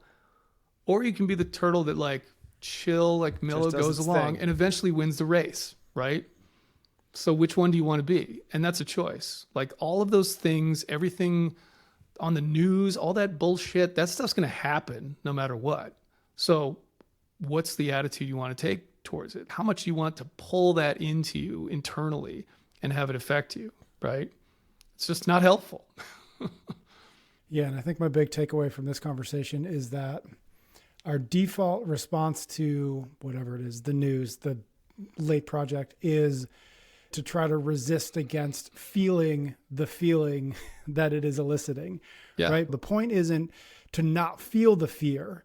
It's actually the opposite in some way. It's actually to just let it in, recognize it for what it is, let it wash over you in the way that a wave washes over all of us, and then get to the other side of it and say, okay, the thing that that little voice in my head said might happen didn't happen, or did happen, and it's not that big a deal. But we can't get to that point if we're spending all of our energy trying to keep the feeling of fear. And again, that word can be stress or anxiety or worry or whatever it might be, but trying to keep that fear at arm's length, which is in fact the problem. Yeah. Yeah. And I love the word resistance. I use that word all the time. It is like, it's the resistance that is the problem, right? Because using the physical thing again, like, resistance is really good. Resistance training, right? Like the resistance, like pulling against weights, that's great in acute circumstances, but it's terrible long term. And it's the same thing here. It's like that resistance is that improper response, right? It's the resistance to just life in general around you. It's the resistance to the way you feel internally as a result of it. And like, you have to just let go of that resistance. And you can't do that if you're closed off, because they're synonymous, right? Like, resistance is being closed off to all this. It's armored up. Yeah. All right. So far we've covered oblivion, storytelling, suppression, and fear. 4 mind killers that keep us stuck, anxious, and mentally out of shape. But there's one more, and this one's different. It's not about being trapped by the past or paralyzed by the future. It's about standing still. It's about not growing at all. After the break, we'll be talking about stagnation and why curiosity and wonder might be the most important countermeasures of all. We are brought to you by OneSkin, the skin longevity company that focuses on the cellular health to keep your skin looking youthful and resilient for years to come. Try OneSkin with 15% off using the code EXCELLENCE at oneskin.co. You've probably heard about OneSkin. They've been featured everywhere from Fast Company to The Today Show, and they've attracted fans like Jennifer Aniston and Matthew McConaughey. But here's what sold me. This is one of those rare times when something incredibly simple and easy can also be highly useful and valuable. Their patented OS01 peptide is the first ingredient proven to target senescent cells, the root cause of wrinkles and loss of elasticity. The results have been validated in 5 different clinical studies, and customers rave about smoother, firmer, healthier looking skin. But using it is dead simple. Cleanse, dry, apply a couple times a day. No complicated routine, no guessing, just real science that works at the cellular level to help your skin stay healthier and more resilient as you age. For a limited time, you can try it with 15% off using the code EXCELLENCE at oneskin.co. After you purchase, please support the show and let them know we sent you. We're brought to you by Skims men's premium underwear, designed for guys who are active and who need gear to keep up.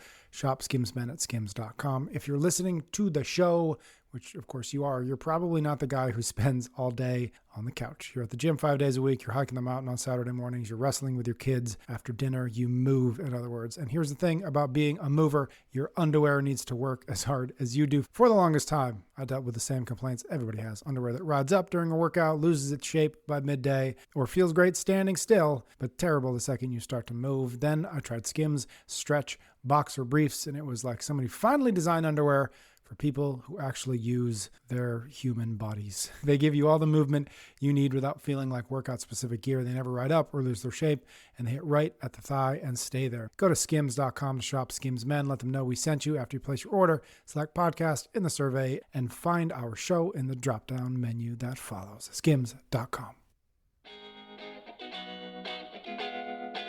Could you remind us what mind killers are? Maybe a short definition so that we're all on the same page, perhaps, if we haven't tuned into those previous episodes. Yep, for sure. So mind killers are essentially the way that we self-sabotage our own mental health and prevent ourselves from being mentally fit. So most of the time these days, people think of mental health as a pathology, right? It's something to treat. And if there's something wrong, you have a problem of some sort, you go to a therapist or you get pharmaceuticals or both, some variant of that. And the whole concept of mental fitness is that, no, this is a discipline that gets better and fitter through training, exactly like physical health does. But in order to be able to do that, you need to know what you're doing wrong, right? So in terms of the ways that you're not mentally fit, what are those things? What are the tendencies that we have to drag down our own mental health? And so that's what the mind killers are. And I've stated this before, but it's born out of the fear is the mind killer, which comes from the movie Dune. That's where I sort of stole that term from that movie. There's this whole thing called the litany against fear, which the whole idea is that fear will kill your mind in a dire circumstance where you can't think rationally. So I just kind of like broaden that idea to these other things. And so you mentioned we've gone over oblivion, storytelling, suppression, and fear, and their countermeasures, and now the fifth one. And I should say too, there's a framework here that I haven't talked about yet in terms of the way that you can kind of like graphically think of these things that I think is real important to kind of quickly go over. So if you think of a 2x2 matrix, right, you have like 4 boxes that are arranged in a square where your x-axis, so to speak, is time, basically. So past and future, right? So the 2 boxes that are stacked on the left represent the past. The 2 on the right represent the future. And then your y-axis is essentially your mind, basically, the energy of your mind. So the top 2 boxes is thinking and the bottom 2 is feeling, right? So you've got kind of like thinking and emotions like that. So then each one of those boxes, you've got that matrix there, right? So right in the center of that is oblivion. That is just complete lack of awareness of what's going on in the present. It really kind of overlays the whole thing, right? If you just have no awareness of your past thoughts, your future thoughts, your emotions, nothing, you can't do anything here. So that sort of sits in the center. And then if you start at the top left box, that's storytelling. That's your thinking about the past. That's the stories we tell. That's how we think about the past. Suppression is a feeling about the past problem. So you go down, right? That's your feeling past. And then you go over to fear, which is your feeling future. And now we have one box left, which is the thinking future, which is where stagnation comes into play. Brilliant. Nice. I love that visual. Yeah. What, if anything, do we need to know or understand about just the idea of stagnation as a concept to get into this conversation about why it is that fifth mind killer? What do you mean by stagnation? I think what you need to kind of realize is, so if you think about that framework where you have those 4 boxes with oblivion kind of overlaying the whole thing, it's like, okay, what would that mean? What does your thinking future mean exactly? Because a lot of people, I think, would say it's fear. People think fearful things. Like that would be the biggest problem when it comes to thinking about your future. But we've already talked about this. Fear is an emotion. It's a feeling problem, right? It may be born of a thought sometimes, but the real problem is the emotion itself. It's the energy that goes along with that and what you do with that. So it really is this idea of like, you just don't grow. You don't develop. You wake up today and you're exactly the same as you were yesterday in terms of your mental development, not just what you know, but what you're able to do. We go back to this idea of fitness, as I define it, in either the mental or physical realm, is your capacity to act. That is the simplest way I can think of defining it. And so if you're going to have more capacity to act, you have to get smarter. You have to be able to do more. You have to build skills. You have to do all those things. And unfortunately, so many people hit this stagnation point where they just plateau off and they're not learning anything or developing any skills. They're basically just like getting distracted with social media and watching TV and that kind of thing. And to me, it's the place where a lot of normal, typical kind of mindfulness practices will fall short. There's a lot of talk that mindfulness, great, meditation, breath work, journaling, all that stuff, all this like internal analysis stuff, which is what we've talked about so far, right? Becoming much more aware of your thought processes, dealing with suppressed emotions, reframing your stories, becoming more open so you're not like pushing back on things and becoming resistant. But then that's still just, it's all like internally, like a lens is internal and you're not like becoming more worldly, right? And I think that's a big chunk that's missing from those things. We almost put it in this like academic realm where it's not part of that. And to me, that is the final thing. It's like, okay, if you get this Ferrari of an engine of your mind really tuned up, well, now what can you do with it, right? Like, where can you make this thing go? And that piece is equally important, as important. All right. So I think that the obvious where I go is Ferrari of a mind, love it. Yeah. Stagnation, bad. Build skills, good. Capacity to act, love it. Act like a Ferrari, even better. Yep. Where do we start?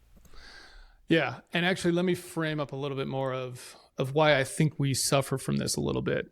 Part of it is just societal, I think. We still live in this model where we sort of have like an education phase of life, and then we have a work phase of life, and then we have a play golf until you die phase of life, right? Basically, it's like 20-ish years, maybe a little more, where we learn stuff. You go to school and your job, so to speak, the expectation is that you're learning things. Skills too, like you're playing sports or whatever it may be, or you're playing a musical instrument or something like that. And then, but that's all in preparation for like this work phase of life that you go into next. And that's going to be 50, 60 plus years, whatever that may be. Of course, it used to be a lot of like, we're in that like this one career or a few careers for your whole life. And that's completely changed. But people kind of shift into like the skills and stuff. The stuff they learn is about work at that point, right? It's about like getting better at my job, or it's like I may have to take some training or something like that. But the kind of like learning for learning's sake completely falls off the map for a lot of people. And a lot of stuff is considered childish too. It's like, well, we don't like do skills, even a sport or a hobby or something like that, tinkering with stuff. And then it's like, well, and then you finally retire, and then you just kind of like frump on the couch and play golf and get tan like Ben until you die, right? Like that's kind of the thing. And nowadays, I'm tan. The next step is death. Yeah, the next step is death. Damn. And nowadays too, I feel like that's like we're almost at a race to the bottom intellectually in a lot of ways, right? Like social media and media just keeps making things like dumber for people. You even hear this if you're writing a book, as I am, where it's like you got to make that people read at a 6th grade level. You got to dumb it down. Make it more easy to follow. Like people can't understand that. And I get that. I get the accessibility behind that, but that's a terrible statement about humanity in general, because to me, you just then have to be getting it lower and lower and lower. Like eventually you're just communicating in grunts and emojis, and we're back to like cave people or something like that. Yeah. So I think we just have to take it upon ourselves to break out of that trend and really think on a day-to-day basis as I'm going to bed, what have I done to actually increase the capacity of my mind today? What have I done to expand it? Did I learn anything new? Really learn anything, right? Not just like watch some bullshit YouTube video or whatever, but did I learn something today? Am I building and I can get into the different ways I break this out, but that's basically the idea. Is there a difference between the brain and the mind in this sense? So there's a lot of coming out right now in terms of the neuroplasticity of the brain, and as you challenge it, whether it's through a Rubik's Cube or reading a challenging novel, that your brain will essentially rewire and grow and evolve, and the cognitive decline gets pushed back. Yeah. Is there something different is that what we're talking about? Or is there something different on top of that says, yes, all good, but in terms of this stagnation, what we were trying to do is work on walking into the mental dojo and training the mind, like stop the stagnation, actually take steps forward. And in order to do that, it's not just read Shakespeare. It's not just do more Sudoku. It is, or that new game that's like really everyone's playing now. It's from Crazy Rich Asians. Have you seen? It's kind of like, no. Have you seen that? No. And that's what all these soccer moms are playing this now because wow. And you ask them about it. And it's sort of like gin rummy or rummy cube, where you're like trying to do math to make combinations and stuff. And they're like, it's good for the mind. Okay. I get that that's good. It's like Mahjong. Is it like Mahjong? I think that's game? it. That's exactly it. Yes. Yeah, I know what you're talking about. Yeah.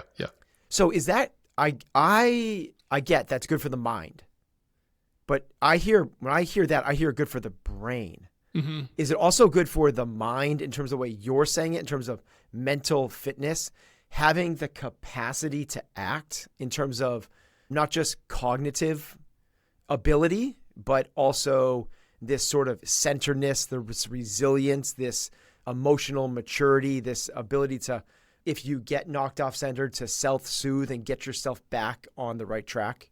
Yeah. So let me go at that a couple different directions. First of all, just getting back to something we probably talked about in the first episode that we did together, the relationship between brain and mind, right? So brain to me is an organ in your body. That's all it really is, right? It's no different in that regard than your heart or your lungs or anything like that. And the health of your brain is important for sure. It impacts your mind, but your mind is the energy. It is the experience. It is you. It is that sort of ephemeral thing that we can't put a point to or really put our finger on or anything like that. And that's a really important distinction. Obviously, our mind is somehow, we don't even exactly know, it's somehow connected with our brain, but that's not the only piece of it. And a lot of circles nowadays, we get really wrapped around brain health, which again is important, but I'm really talking about mind health, mental fitness, right? So the things you're talking about, yes, there is for sure science out there that talks about how learning, doing that kind of things, there's neuroplasticity behind that staves off neurodegeneration and conditions like that there's a definite benefit sort of like biologically.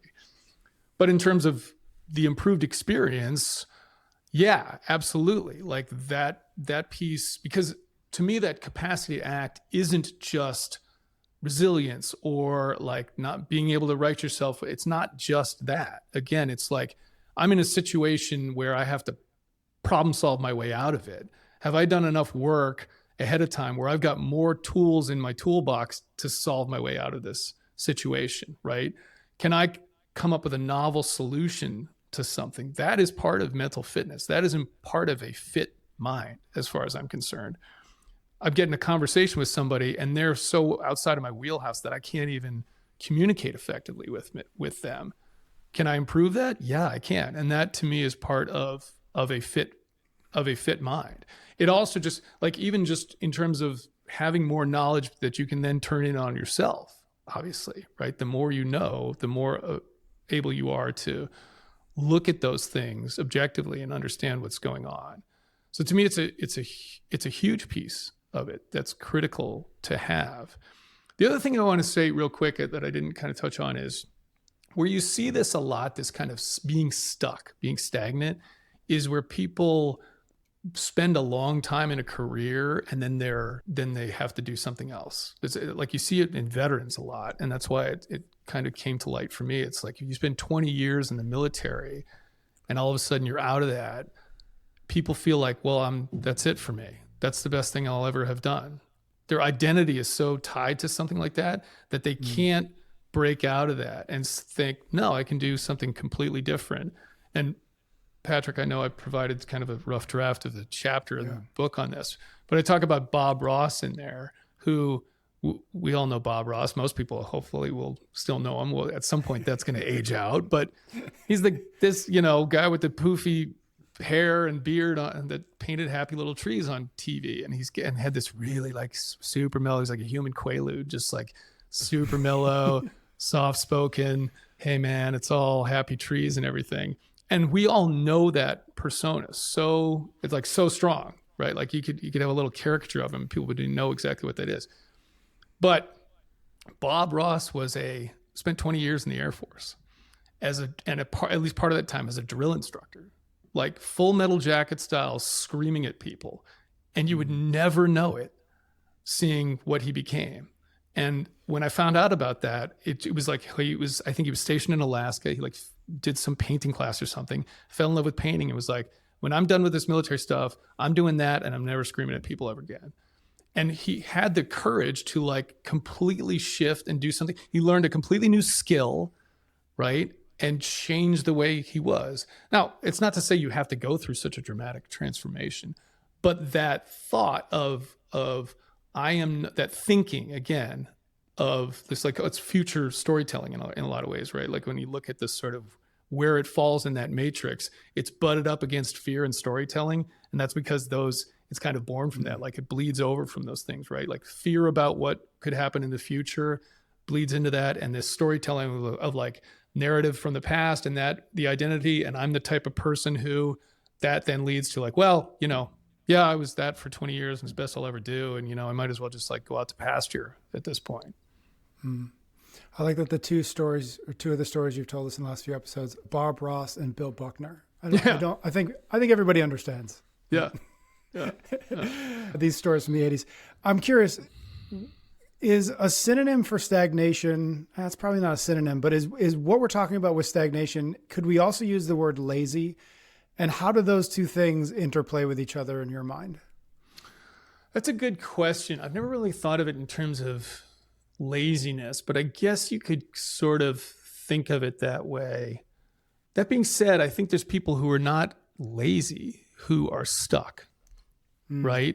Like you can think of people that are very busy, very successful, go to work every day, work hard, go to the gym, do all of that, but they're still stuck. 10 years from now, they're going to be the exact same as they are now. They literally may not have learned anything outside of job requirements. They spend any of that time that they could just sort of digesting media and whatever. They can't do anything new with their bodies. And I believe a big part of this is skill development, whether that is, an instrument like me, or woodworking, or juggling, or magic, or archery, or whatever, like that, or sport, even a new sport can be something like that too. It's just a way where you're expanding your abilities. That capacity just becomes bigger and broader.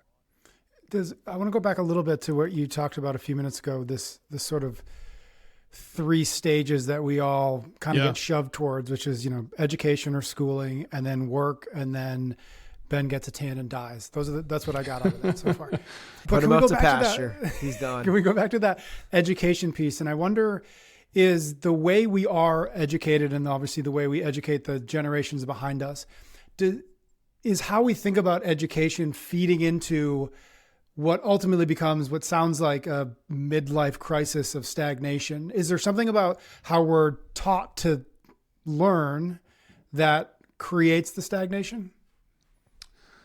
I'm trying to think of the way to kind of frame that a little bit, like the way we're taught to learn.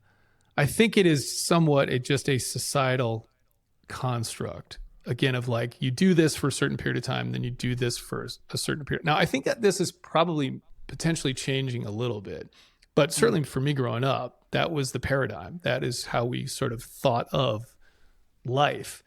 And I benefited from having a father who, he would always say to me, I never figured out what I wanted to be when I grew up. And I honestly never really knew what he was doing for a job either. He did a lot of different things over the course of his life. But he just had that attitude, and he was always reading a book, and he was always curious about things. He was always asking people questions. He always just, even though he was super intelligent, whoever he was talking to, he made them feel like they were the most important thing in the room, and was just like, so wanted to understand more about them. And I really thought that attitude was so critical. Now, whether that's something that he was just inherently had or whatever, I don't know. Maybe that's the case, but it was a good model to learn from. So yeah, I mean, I don't know, man. Like I think some of it is again societal, and we're sort of taught that way, and then, but really what we should be doing with people, right, is teaching them how to learn. That idea of just like perpetual learning, I think, is so critical. I think you guys ascribe to it, but it's something that I think you have to consciously pay attention to on a day-to-day basis. Can we maybe move into, I think you used the phrase, the cycle of wonder. Am I getting that right? Yeah, exactly. So it's basically a way to break this down into, as you know, everything I do, I try to make it non just theoretical, but actionable. Like, what does this actually look like in terms of a workout, so to speak, right? Like workout or physiology is great, but like, what am I doing on a day-to-day basis to make this happen? So I look at it as you've got 2 phases, so to speak, of breaking out of this. And the countermeasure to this is wonder, this idea of just like curiosity, right? Like just childlike curiosity about things.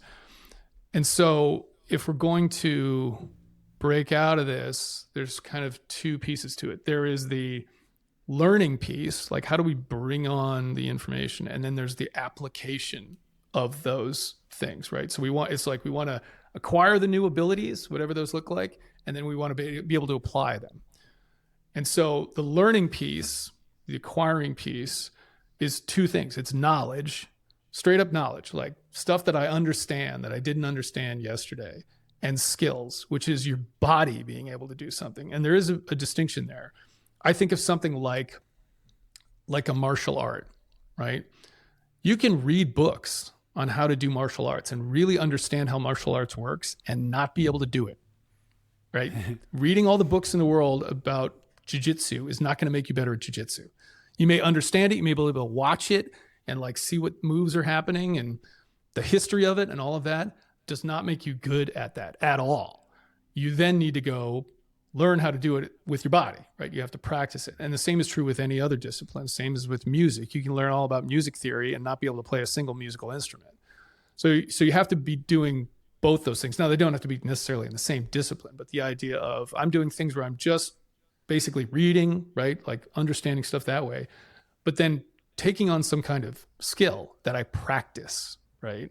on a day-to-day basis. For me, that typically is musical instruments. I've got guitars and pianos that I'm digital piano that I'm kind of tinkering around. But I also I still play soccer, and I like to think there's all sorts of benefits to that, like community, and you can name a whole bunch. Obviously the physical fitness aspect, but there's a skill base to it too, right? Like I'm out there, I'm trying to still get better at that skill, and then there's the application of those things. So when you have that capacity, then, or as it's getting better, okay, now what do you do with it? You can do 3 things. You can play. Like literally free play, like just go around, plunk around on this thing, whatever it may be. Again, that could be a sport where you just having fun with it. Same thing with an instrument, like I'm just playing around with it. You can solve, like problem solve. So, and that's certainly think of something like chess, right? Like if you learn how to play chess and play chess a lot, it's a problem solving thing. Like I all of a sudden I can see solutions that I couldn't see before. And that's a whole fascinating thing in and of itself, which I wish I knew the neuroscience behind. At some point I need to get into that. But just, you guys have all had that moment where it's like you're looking at something and you're looking at something and you're looking at something, and all of a sudden, like the solution comes to you. How that happens, I don't know. But I do know the more of a foundation you have around whatever that is, the more likely that is to happen. And there's a cross-disciplinary thing about it too, right? So like you then the more knowledge you have that's broader and skills, you can bring those into things. It's like, if you're an athlete, you can then bring some of those skills and knowledge you learned as a competitive athlete into business, right? There's applications across things. So we've got kind of free play, problem solving, and then creation, like the art of these things. Once I know how to play a guitar, I can create a new piece of music. If I learn how to paint, like Bob Ross, I can create something. And I think that, to me, as we talk about mental fitness and humanity, that ability, like there's no better, pardon the word, but personification of kind of the human mind than artistic expression. It's just... It's the one place that I think we actually can improve on nature. Like is there some beautiful kind of music in nature, like bird song and waves crashing and stuff? Sure. But you compare that to, Mozart, it's just not even close. Like that's something you're able to bring something new into the world that didn't exist. It's like beautiful. And that's an incredible thing to be able to do. But again, it's built on the capacity you've fostered over time. It's interesting. I thought you were going to say Bon Jovi. I like Bon Jovi too, man. It's good too. My son is in a band, and he only refuses to play songs by two bands, and it's Bon Jovi and Guns N' Roses. Like he refuses to play those two bands. Yep, right. Guns N' Roses. I'm just like, you're wrong. So you're wrong. Yeah. Sorry. Like wrong. Like those are bangers. You play those, people are going to lose their minds. Yeah, you go rip out the solo to Sweet Child of Mine and you watch people lose their minds. Game over. Yeah. And then go talk about Bill Buckner and then Bob go Ross. talk about Bill Buckner and Bob Ross. Yeah.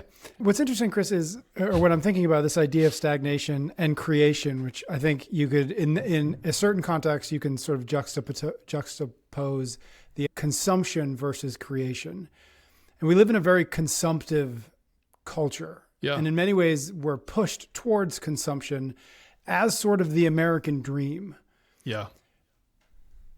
And what's interesting to me, or what I'm kind of, the dots that I'm connecting, is like everything's pushing us towards consumption, and overconsumption tends to crowd out creation. And that in and of itself creates this stagnation. And so you've got all these people who, through varying means and methods, are being pushed somewhat consciously towards stagnation. So it's almost like, oh, of course there are so many people who feel stuck or feel unsatisfied or unfulfilled. It's because their entire life leading up to that moment where they realize it has been, here, consume more stuff, and let that crowd out any moment you might have for creativity and creation. 100%. Yeah. I mean, that is the model these days, right? It's just like consume. We're just going to push content at you at all times that you are very passive with. And it's not to say that you can't consume content that's interesting or might teach you something. You for sure can. Yeah. But the majority of it is just kind of vapid nothingness, right? It's just sort of like vacuous nothing that doesn't, again, you get to the end of the day and you're like, how did that really make me better?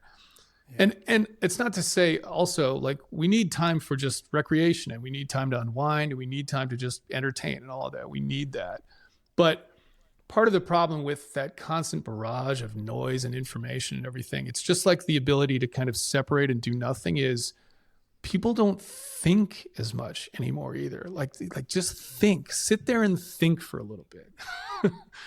Right? I mean, and that goes back to sort of like the awareness of your own mind, but people look for distraction, and it's almost like, here's another thing too. The advent of AI, I think, is making this worse, because you just have a robot now that does your work for you. And it's great. Don't get me wrong. I love ChatGPT. It's a hugely valuable tool. But when you're forced to actually think for yourself, it's almost uncomfortable these days. I'll give you a prime example of this that just happened to me. I'm working on this book, and I use an AI tool to help me basically edit it. And it's called Lex.page. Really useful writing AI thing, just different than ChatGPT. It's more designed for authors. And so as I'm writing, it's like I chat with it, and it helps me kind of restructure things. And I'm like, I don't like the way that sounds. Can you give me? And I was coming back from a trip on a flight, and I had 2 flights with a layover, and neither flight had Wi-Fi on them, which is really rare these days to literally. So it was like 7 hours or something. And I'd gotten through all the podcasts I had downloaded. I'd read the entire book I had nothing left to, and there was no screen either. There was no like videos to watch or anything. It was like old school, like plane with nothing to do. And I've got my laptop. They call that raw dogging. Yeah, now, raw just so dogging. you know. Yeah, right. Yeah, I've seen that. Where guys no just like watch screen. the flight map for 9 hours. You just stare at you stare at the seat. No headphones. No nothing. Yeah. I know. Raw dog it. Yeah, raw dog it. So I sat there for a few minutes at the beginning of this flight that was going to be on for like 3 hours, and I thought, all right, what can I do here? I'm like, I guess I could take the manuscript that's in Lex, and I could just put it in a Word document and just work on it myself, like without AI. And it was daunting. I was like, shit, I'm going to have to just work on this myself. Just think. Mm-hmm. And it was a little bit of a checking myself aha moment of, wow, okay, you that's something to be aware of, right? Like your reliance on this thing, this artificial stupidity. It's the it segues where it parallels so nicely, because you've reframed this up as mental fitness. Yep. Right, which is this thing that is trainable, and if you work at it, it improves. It's not something you need to necessarily. It can help, but a pharmaceutical or therapist. But no, you can go to the mental gym and do work. You have to work at this thing. You can think of the evolution of our species, right? Before the advent of the agricultural revolution, we were hunter-gatherers, and our physiques we didn't outsource our physicality to a horse with a plow. We didn't outsource it to a farm where we raised the cow. We had to go get it. We had to go hunt it. We had to go gather it. Fast forward to the Industrial Revolution, what we used to have to do to walk and transport on our backs, now we have cars and planes and trains, and things move faster than a horse, and we no longer we can now outsource more of our physicality. With this AI, to your point, we are now outsourcing our cognition. We are outsourcing our brains, and if we're not careful about that, to your point, we're going to fall farther into stagnation, because it's the environment. We have to fight against this as well. Yes, we have to fight against the ultra-processed food that has consumed our environments. It's now when you get an oil change, you also have to say no to the Twizzlers. When you go, when you go to buy, printer ink from Staples, you have to say no to Sour Patch Kids. Like, it's everywhere, and you have to be so crazy intentional with this development of our physicality. Otherwise, if you let the environment take over, you're going to be up against it. Yep. And it's the same thing with where we are at the very, very beginning stages of this cognitive play as well. Yeah. Yeah. I always I think of that movie Idiocracy, Mike Judge, where it's just people get dumber and dumber and dumber and dumber, where it's, or like Wall-E, right? That movie. Yeah, where, Wall-E's the one that I think about a lot as well. You know what also is interesting is you and Patrick both framed this up really nicely in terms of, what we're in front of now is a lot more distraction. Yeah. We talked about this framework, and Patrick, maybe you can help me remember who actually presented this, but there's this really cool, Chris, thing that we came across, which is, 50, 100 years ago, there was art. Like, in art enhanced your well-being. Yeah. Art made you better when you watched a ballet, when you read Shakespeare, when you saw even like some really incredible movies from the past that were art. Then somewhere along the lines, art turned into entertainment. And it wasn't necessarily about who can make the most beautiful thing, it's who can make the most entertaining thing. Mm-hmm. That then turned into, maybe I'm missing one here, Patrick, you can help me out, distraction, as you said. And then distraction has now led into, the game is not the distraction play. Like, no, pay attention over here. Don't worry about that. Pay attention over here. It's here. It's in the phone. It's now turned into addiction. How do you get them to actually not stop scrolling? Like, it's literally, that's the game. It's been monetized to who can keep eyeballs glued the most. That, is scary. Yeah. Maybe I'm doing a little of my own storytelling and finding that emotional thing about the future. But it is one of those things that we have to, again, be cautious of, because the game now is not, we think it's art or we think it's entertainment. This is so cool. But when you get to the end, as you said, you get to the end of the day, you're like, what the hell? What did I do? All I watched was like 7-second reels of nothing. Yep. Right. Yep. Because you were distracted and addicted. And it's funny, the more I think about it, the more I feel like this MindKiller specifically is going to become more and more and more relevant, right? Like, again, it's all relevant and all that work needs to be done. But this is going to become more and more a part of people's, it's going to become more pervasive in society, where people have to resist this urge. You talk about like the music industry now. I watched a video. There's a guy, Rick Beato, who he has a YouTube channel, which I really like. I don't know if you guys have ever seen his stuff, but whatever it is, millions of subscribers, but does a lot of breakdown music, just like really knows music theory, how to play instruments, and just dives into like what makes songs really good. And he's talking about AI music now, where you can, and he does this in basically real time. It takes him like a couple of minutes, where he goes into whatever, I don't know if it's Claude or ChatGPT, and just basically creates a fake artist, says, hey, I need an indie kind of artist guy, creates a photo, looks like a real photo of this person, not a real person, fake name, little bio. And then it's like, okay, I want lyrics about this circumstance. It was like driving through the desert or something. Here you go, lyrics, right? Instantaneous. And then throws it into an AI music engine, use these lyrics, make a song in this style, boom. And it sounds just like, it's wild. Like, it's getting to the point, there was a little, when it started with the AI music, you could kind of hear, but it was like a guy strumming a guitar singing, where I was like, if I heard that on the radio, I would have no idea. And no one had to learn an instrument to do that. No one had to learn how to write lyrics, no one had to do any introspection, nothing, zero. And that's fine from a consumer perspective of like, oh, this is a nice song. But from a people that are going to generate the content from, again, a personal growth perspective, that's terrifying of where we could get to, of nobody able to do anything anymore other than feed prompts into computers.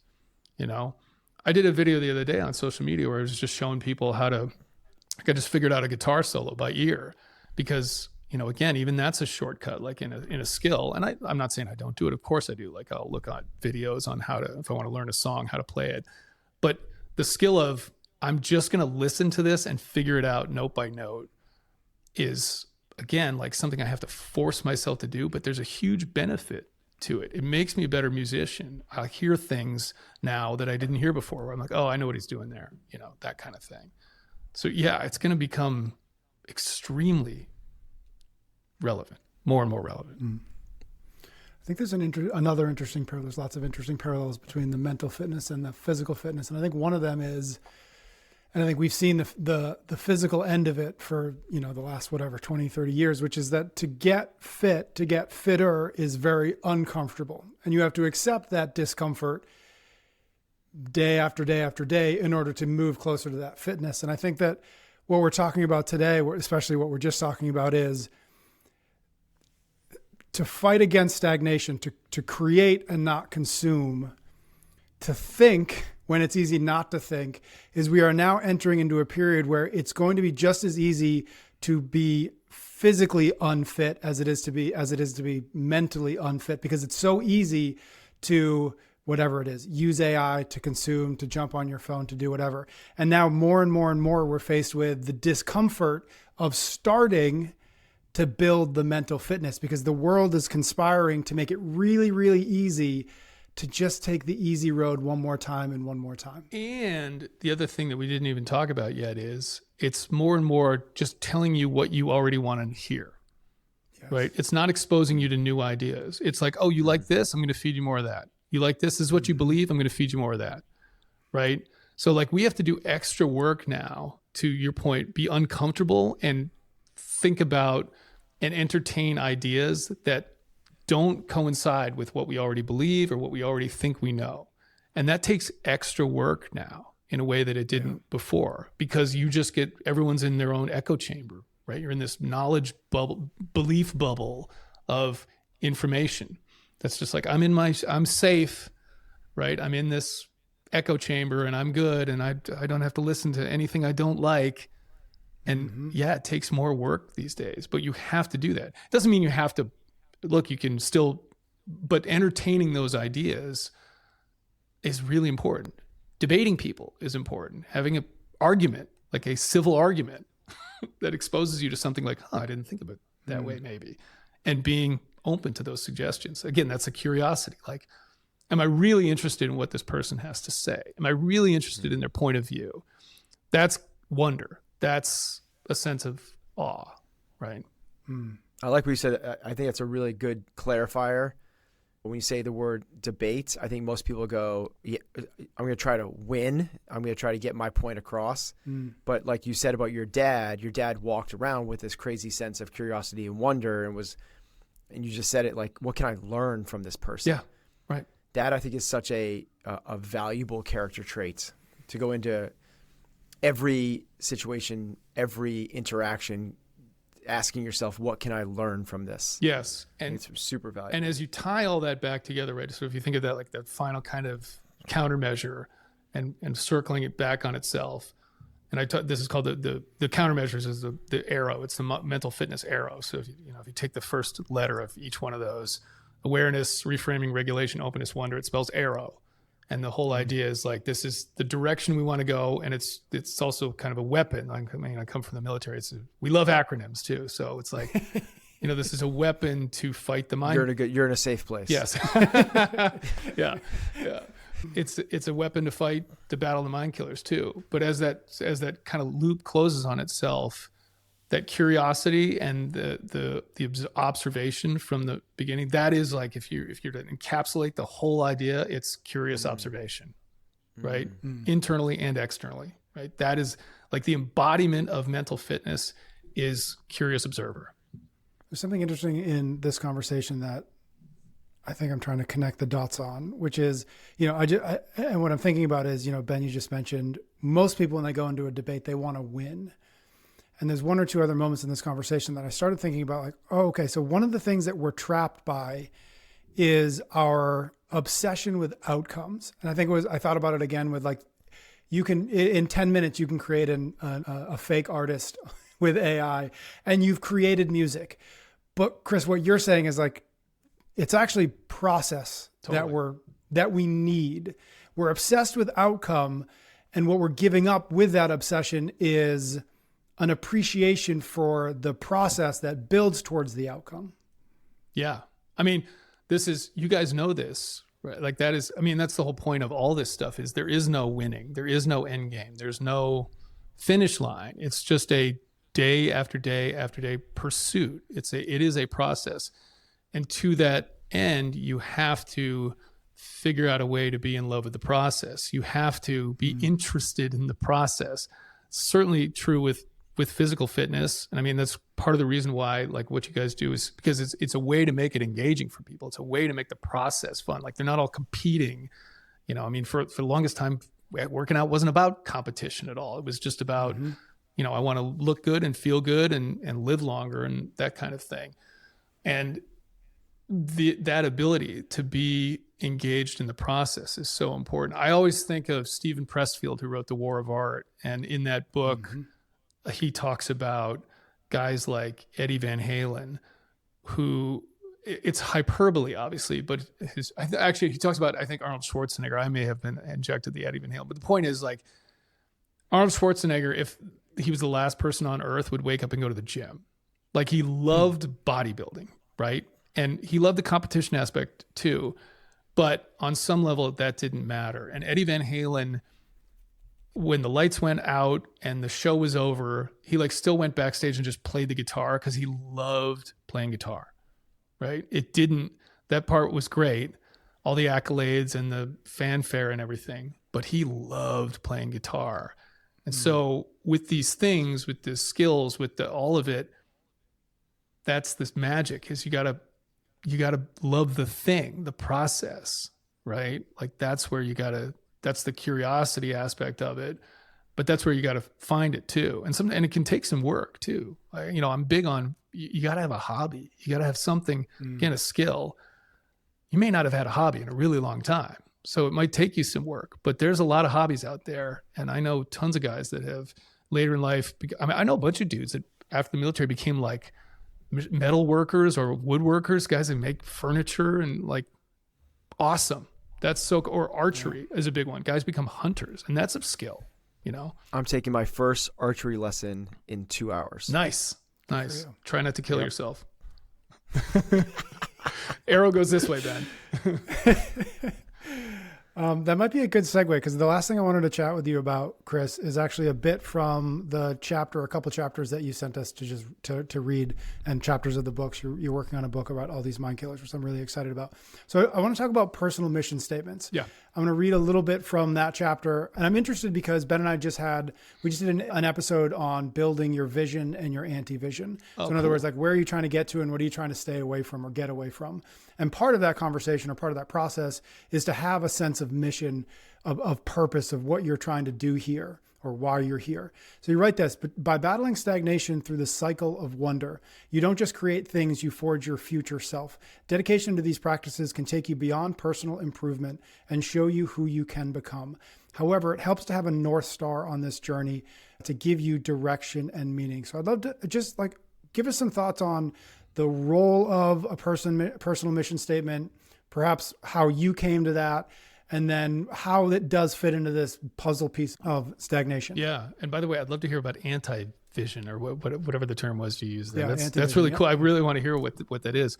So see, there's the curiosity piece. I'm curious about what you guys are doing.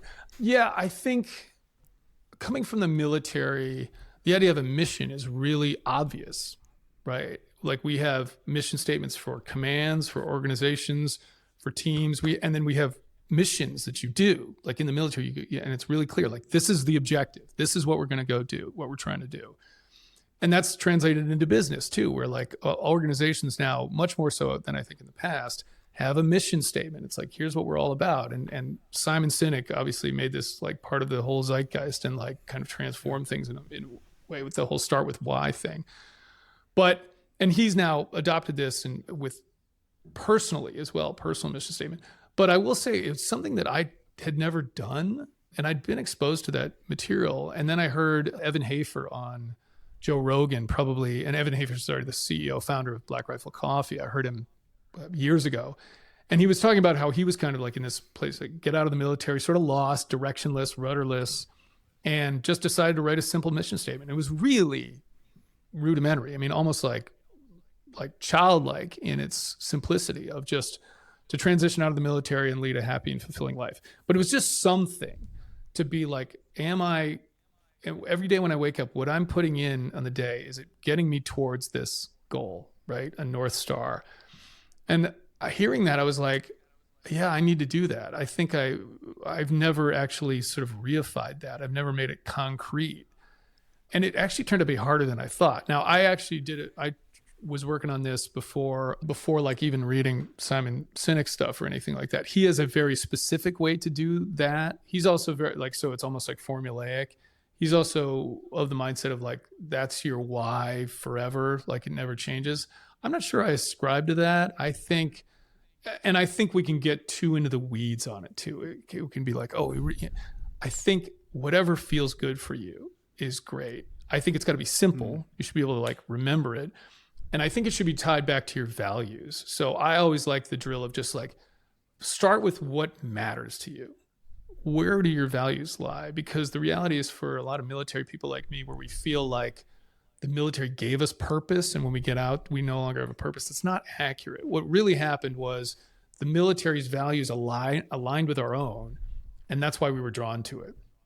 But that idea of purpose is not something you like go find, like it's under a rock or something like that. It's something you create. And I think that's people feel like that it's passive. It's like, I'm just going to wait for my purpose to land in my lap someday, or my mission statement. So look, I nugged this down to the idea of a mission statement. And I like that because I think it can be fleeting if it needs to be. It doesn't have to be, this is your mission statement for the rest of your life, but it's whatever it is, it's simple, short, tied to your values, and gives you a direction that you're trying to get to every day. So if somebody was out there like, okay, I want to write this mission statement, and we've talked about a number of things today, but one of those being, creativity or create something. Is it like, okay, I'm going to go, you just mentioned hobbies, right? So let's just use that as the example. I want a hobby. I want to connect that to my personal mission statement, or are those kind of different enterprises in some way? I think they're slightly different. They're connected, but I don't think it's exactly the same thing. I think it is your mission statement is kind of the bedrock of the direction you're going, right? And then everything should wrap up to that somehow. Like if you wrote that down and pasted it somewhere where you can see it, it's like, what am I doing right now? Obviously we all have cheat days, right? Like with food or whatever. So I think you can have mental cheat days too. I think that's okay. It's an 80-20 thing. Yep. It's not, we shouldn't be striving for perfection. You're never going to get there anyway. But it's like, okay, is 80% of the stuff I'm doing heading that way, right? And I think that's a good metric to have. Yep. I like that. I also really like, it can sound like it's not going to have as much meaning or be a little more ambiguous or not as directive if you do it as I'm going to use the word loosely as you just described it, which is just what feels good. It doesn't, if it changes, it changes. And and you're kind of like, well, okay, then how is that going to be a true North Star if that's the sense? I just want to point to some research that we've come across before, which is they compared and contrasted companies that changed their mission statement versus ones that never changed their mission statement. And the ones that changed it were significantly more successful. I forget what the terms are that they use to describe successful than the other ones. And at first glance, you kind of go like, that seems very counterintuitive. And when you unpack and roll it back a little bit, it actually makes tons of sense. The ones that are changing their mission statement are talking about their mission statement. It must matter to them if they say, hey guys, we actually think it's more in this direction now. Hey guys, maybe this word wasn't right. We think that this should be there instead. Hey guys, the last 10 years we were doing that. We've shifted, we've grown, we've evolved. The markets have changed. We're actually doing this now. So I think that this understanding of giving yourself a little bit of brevity, a little bit of not brevity, of like leniency, grace. Yeah, of grace in terms of like, you don't need to nail this thing. It doesn't need to be perfect. As you said, it's directional. And if you're going in the right direction 80% of the time, you're going to end up pretty damn close to that North Star. We never hit the North Star anyway. The North Star is a moving horizon. So we just want to keep on moving in that right direction, and that helps us get there. And Ben, everything you just talked about, like the organization doing that, what's all that born from? That all to me gets back to wonder. That's all curiosity. It's all internal, like, you know what? Actually, we probably should do this a little bit better. I mean, like, I've done that all the time at the foundation where I work. Like we changed our mission statement a little bit, and we've changed our pillars and everything because we're constantly going back and going. And look, this is something I've really respected about you. I remember taking, I think we like your affiliate owner course, and then I took it again, or there was some point where I'd seen it twice. And the next time I did it with you were like, yeah, we did this for a little while. We realized that, like, I mean, how many times have you gone back and analyzed your own methodology and like revamped things, right? Numerous times, I think, right? It's been through a number of iterations. Absolutely. Yeah. And that's all that again, that is that curiosity mentality, right? It doesn't mean you were wrong. It doesn't mean that you're not like exacting about the things. It just means that you constantly have that attitude of, is that right? Does that two feel good? Am I still on that path? Is it still what I care about? Right. And that's all curiosity. All right. Two great big thank yous, actually, I should say. First, to you. If you've made it this far, I am so wildly impressed by you. 2, to Chris, for all of his work, all of his thinking, for the time he took to break each one of these mind killers down for us. I'm really excited to continue the conversation with Chris. Again, he's working on a book. Go check out raresense.com. He will definitely update us all there first. But when the book is coming out, or maybe even before that, quite frankly, we're definitely going to have Chris on. Again, we're going to continue this conversation. So thank you to him. Thank you to you. And we will see you next week for, I promise, a shorter episode. Thank you so very much for tuning into the show this week. 2 quick things before we go. The first, if you want even more from this episode, I do recommend you check out the full listener guide where we break down all the big ideas. We ask reflection questions. We give you steps to put these ideas into action. The link is in the show notes. And the second thing, while you're there, check out the Chase Club. It's our premium membership where we include bonus content, ad-free episodes, and the brand new Chase Tracker app. Check it all out at chasingexcellence.email.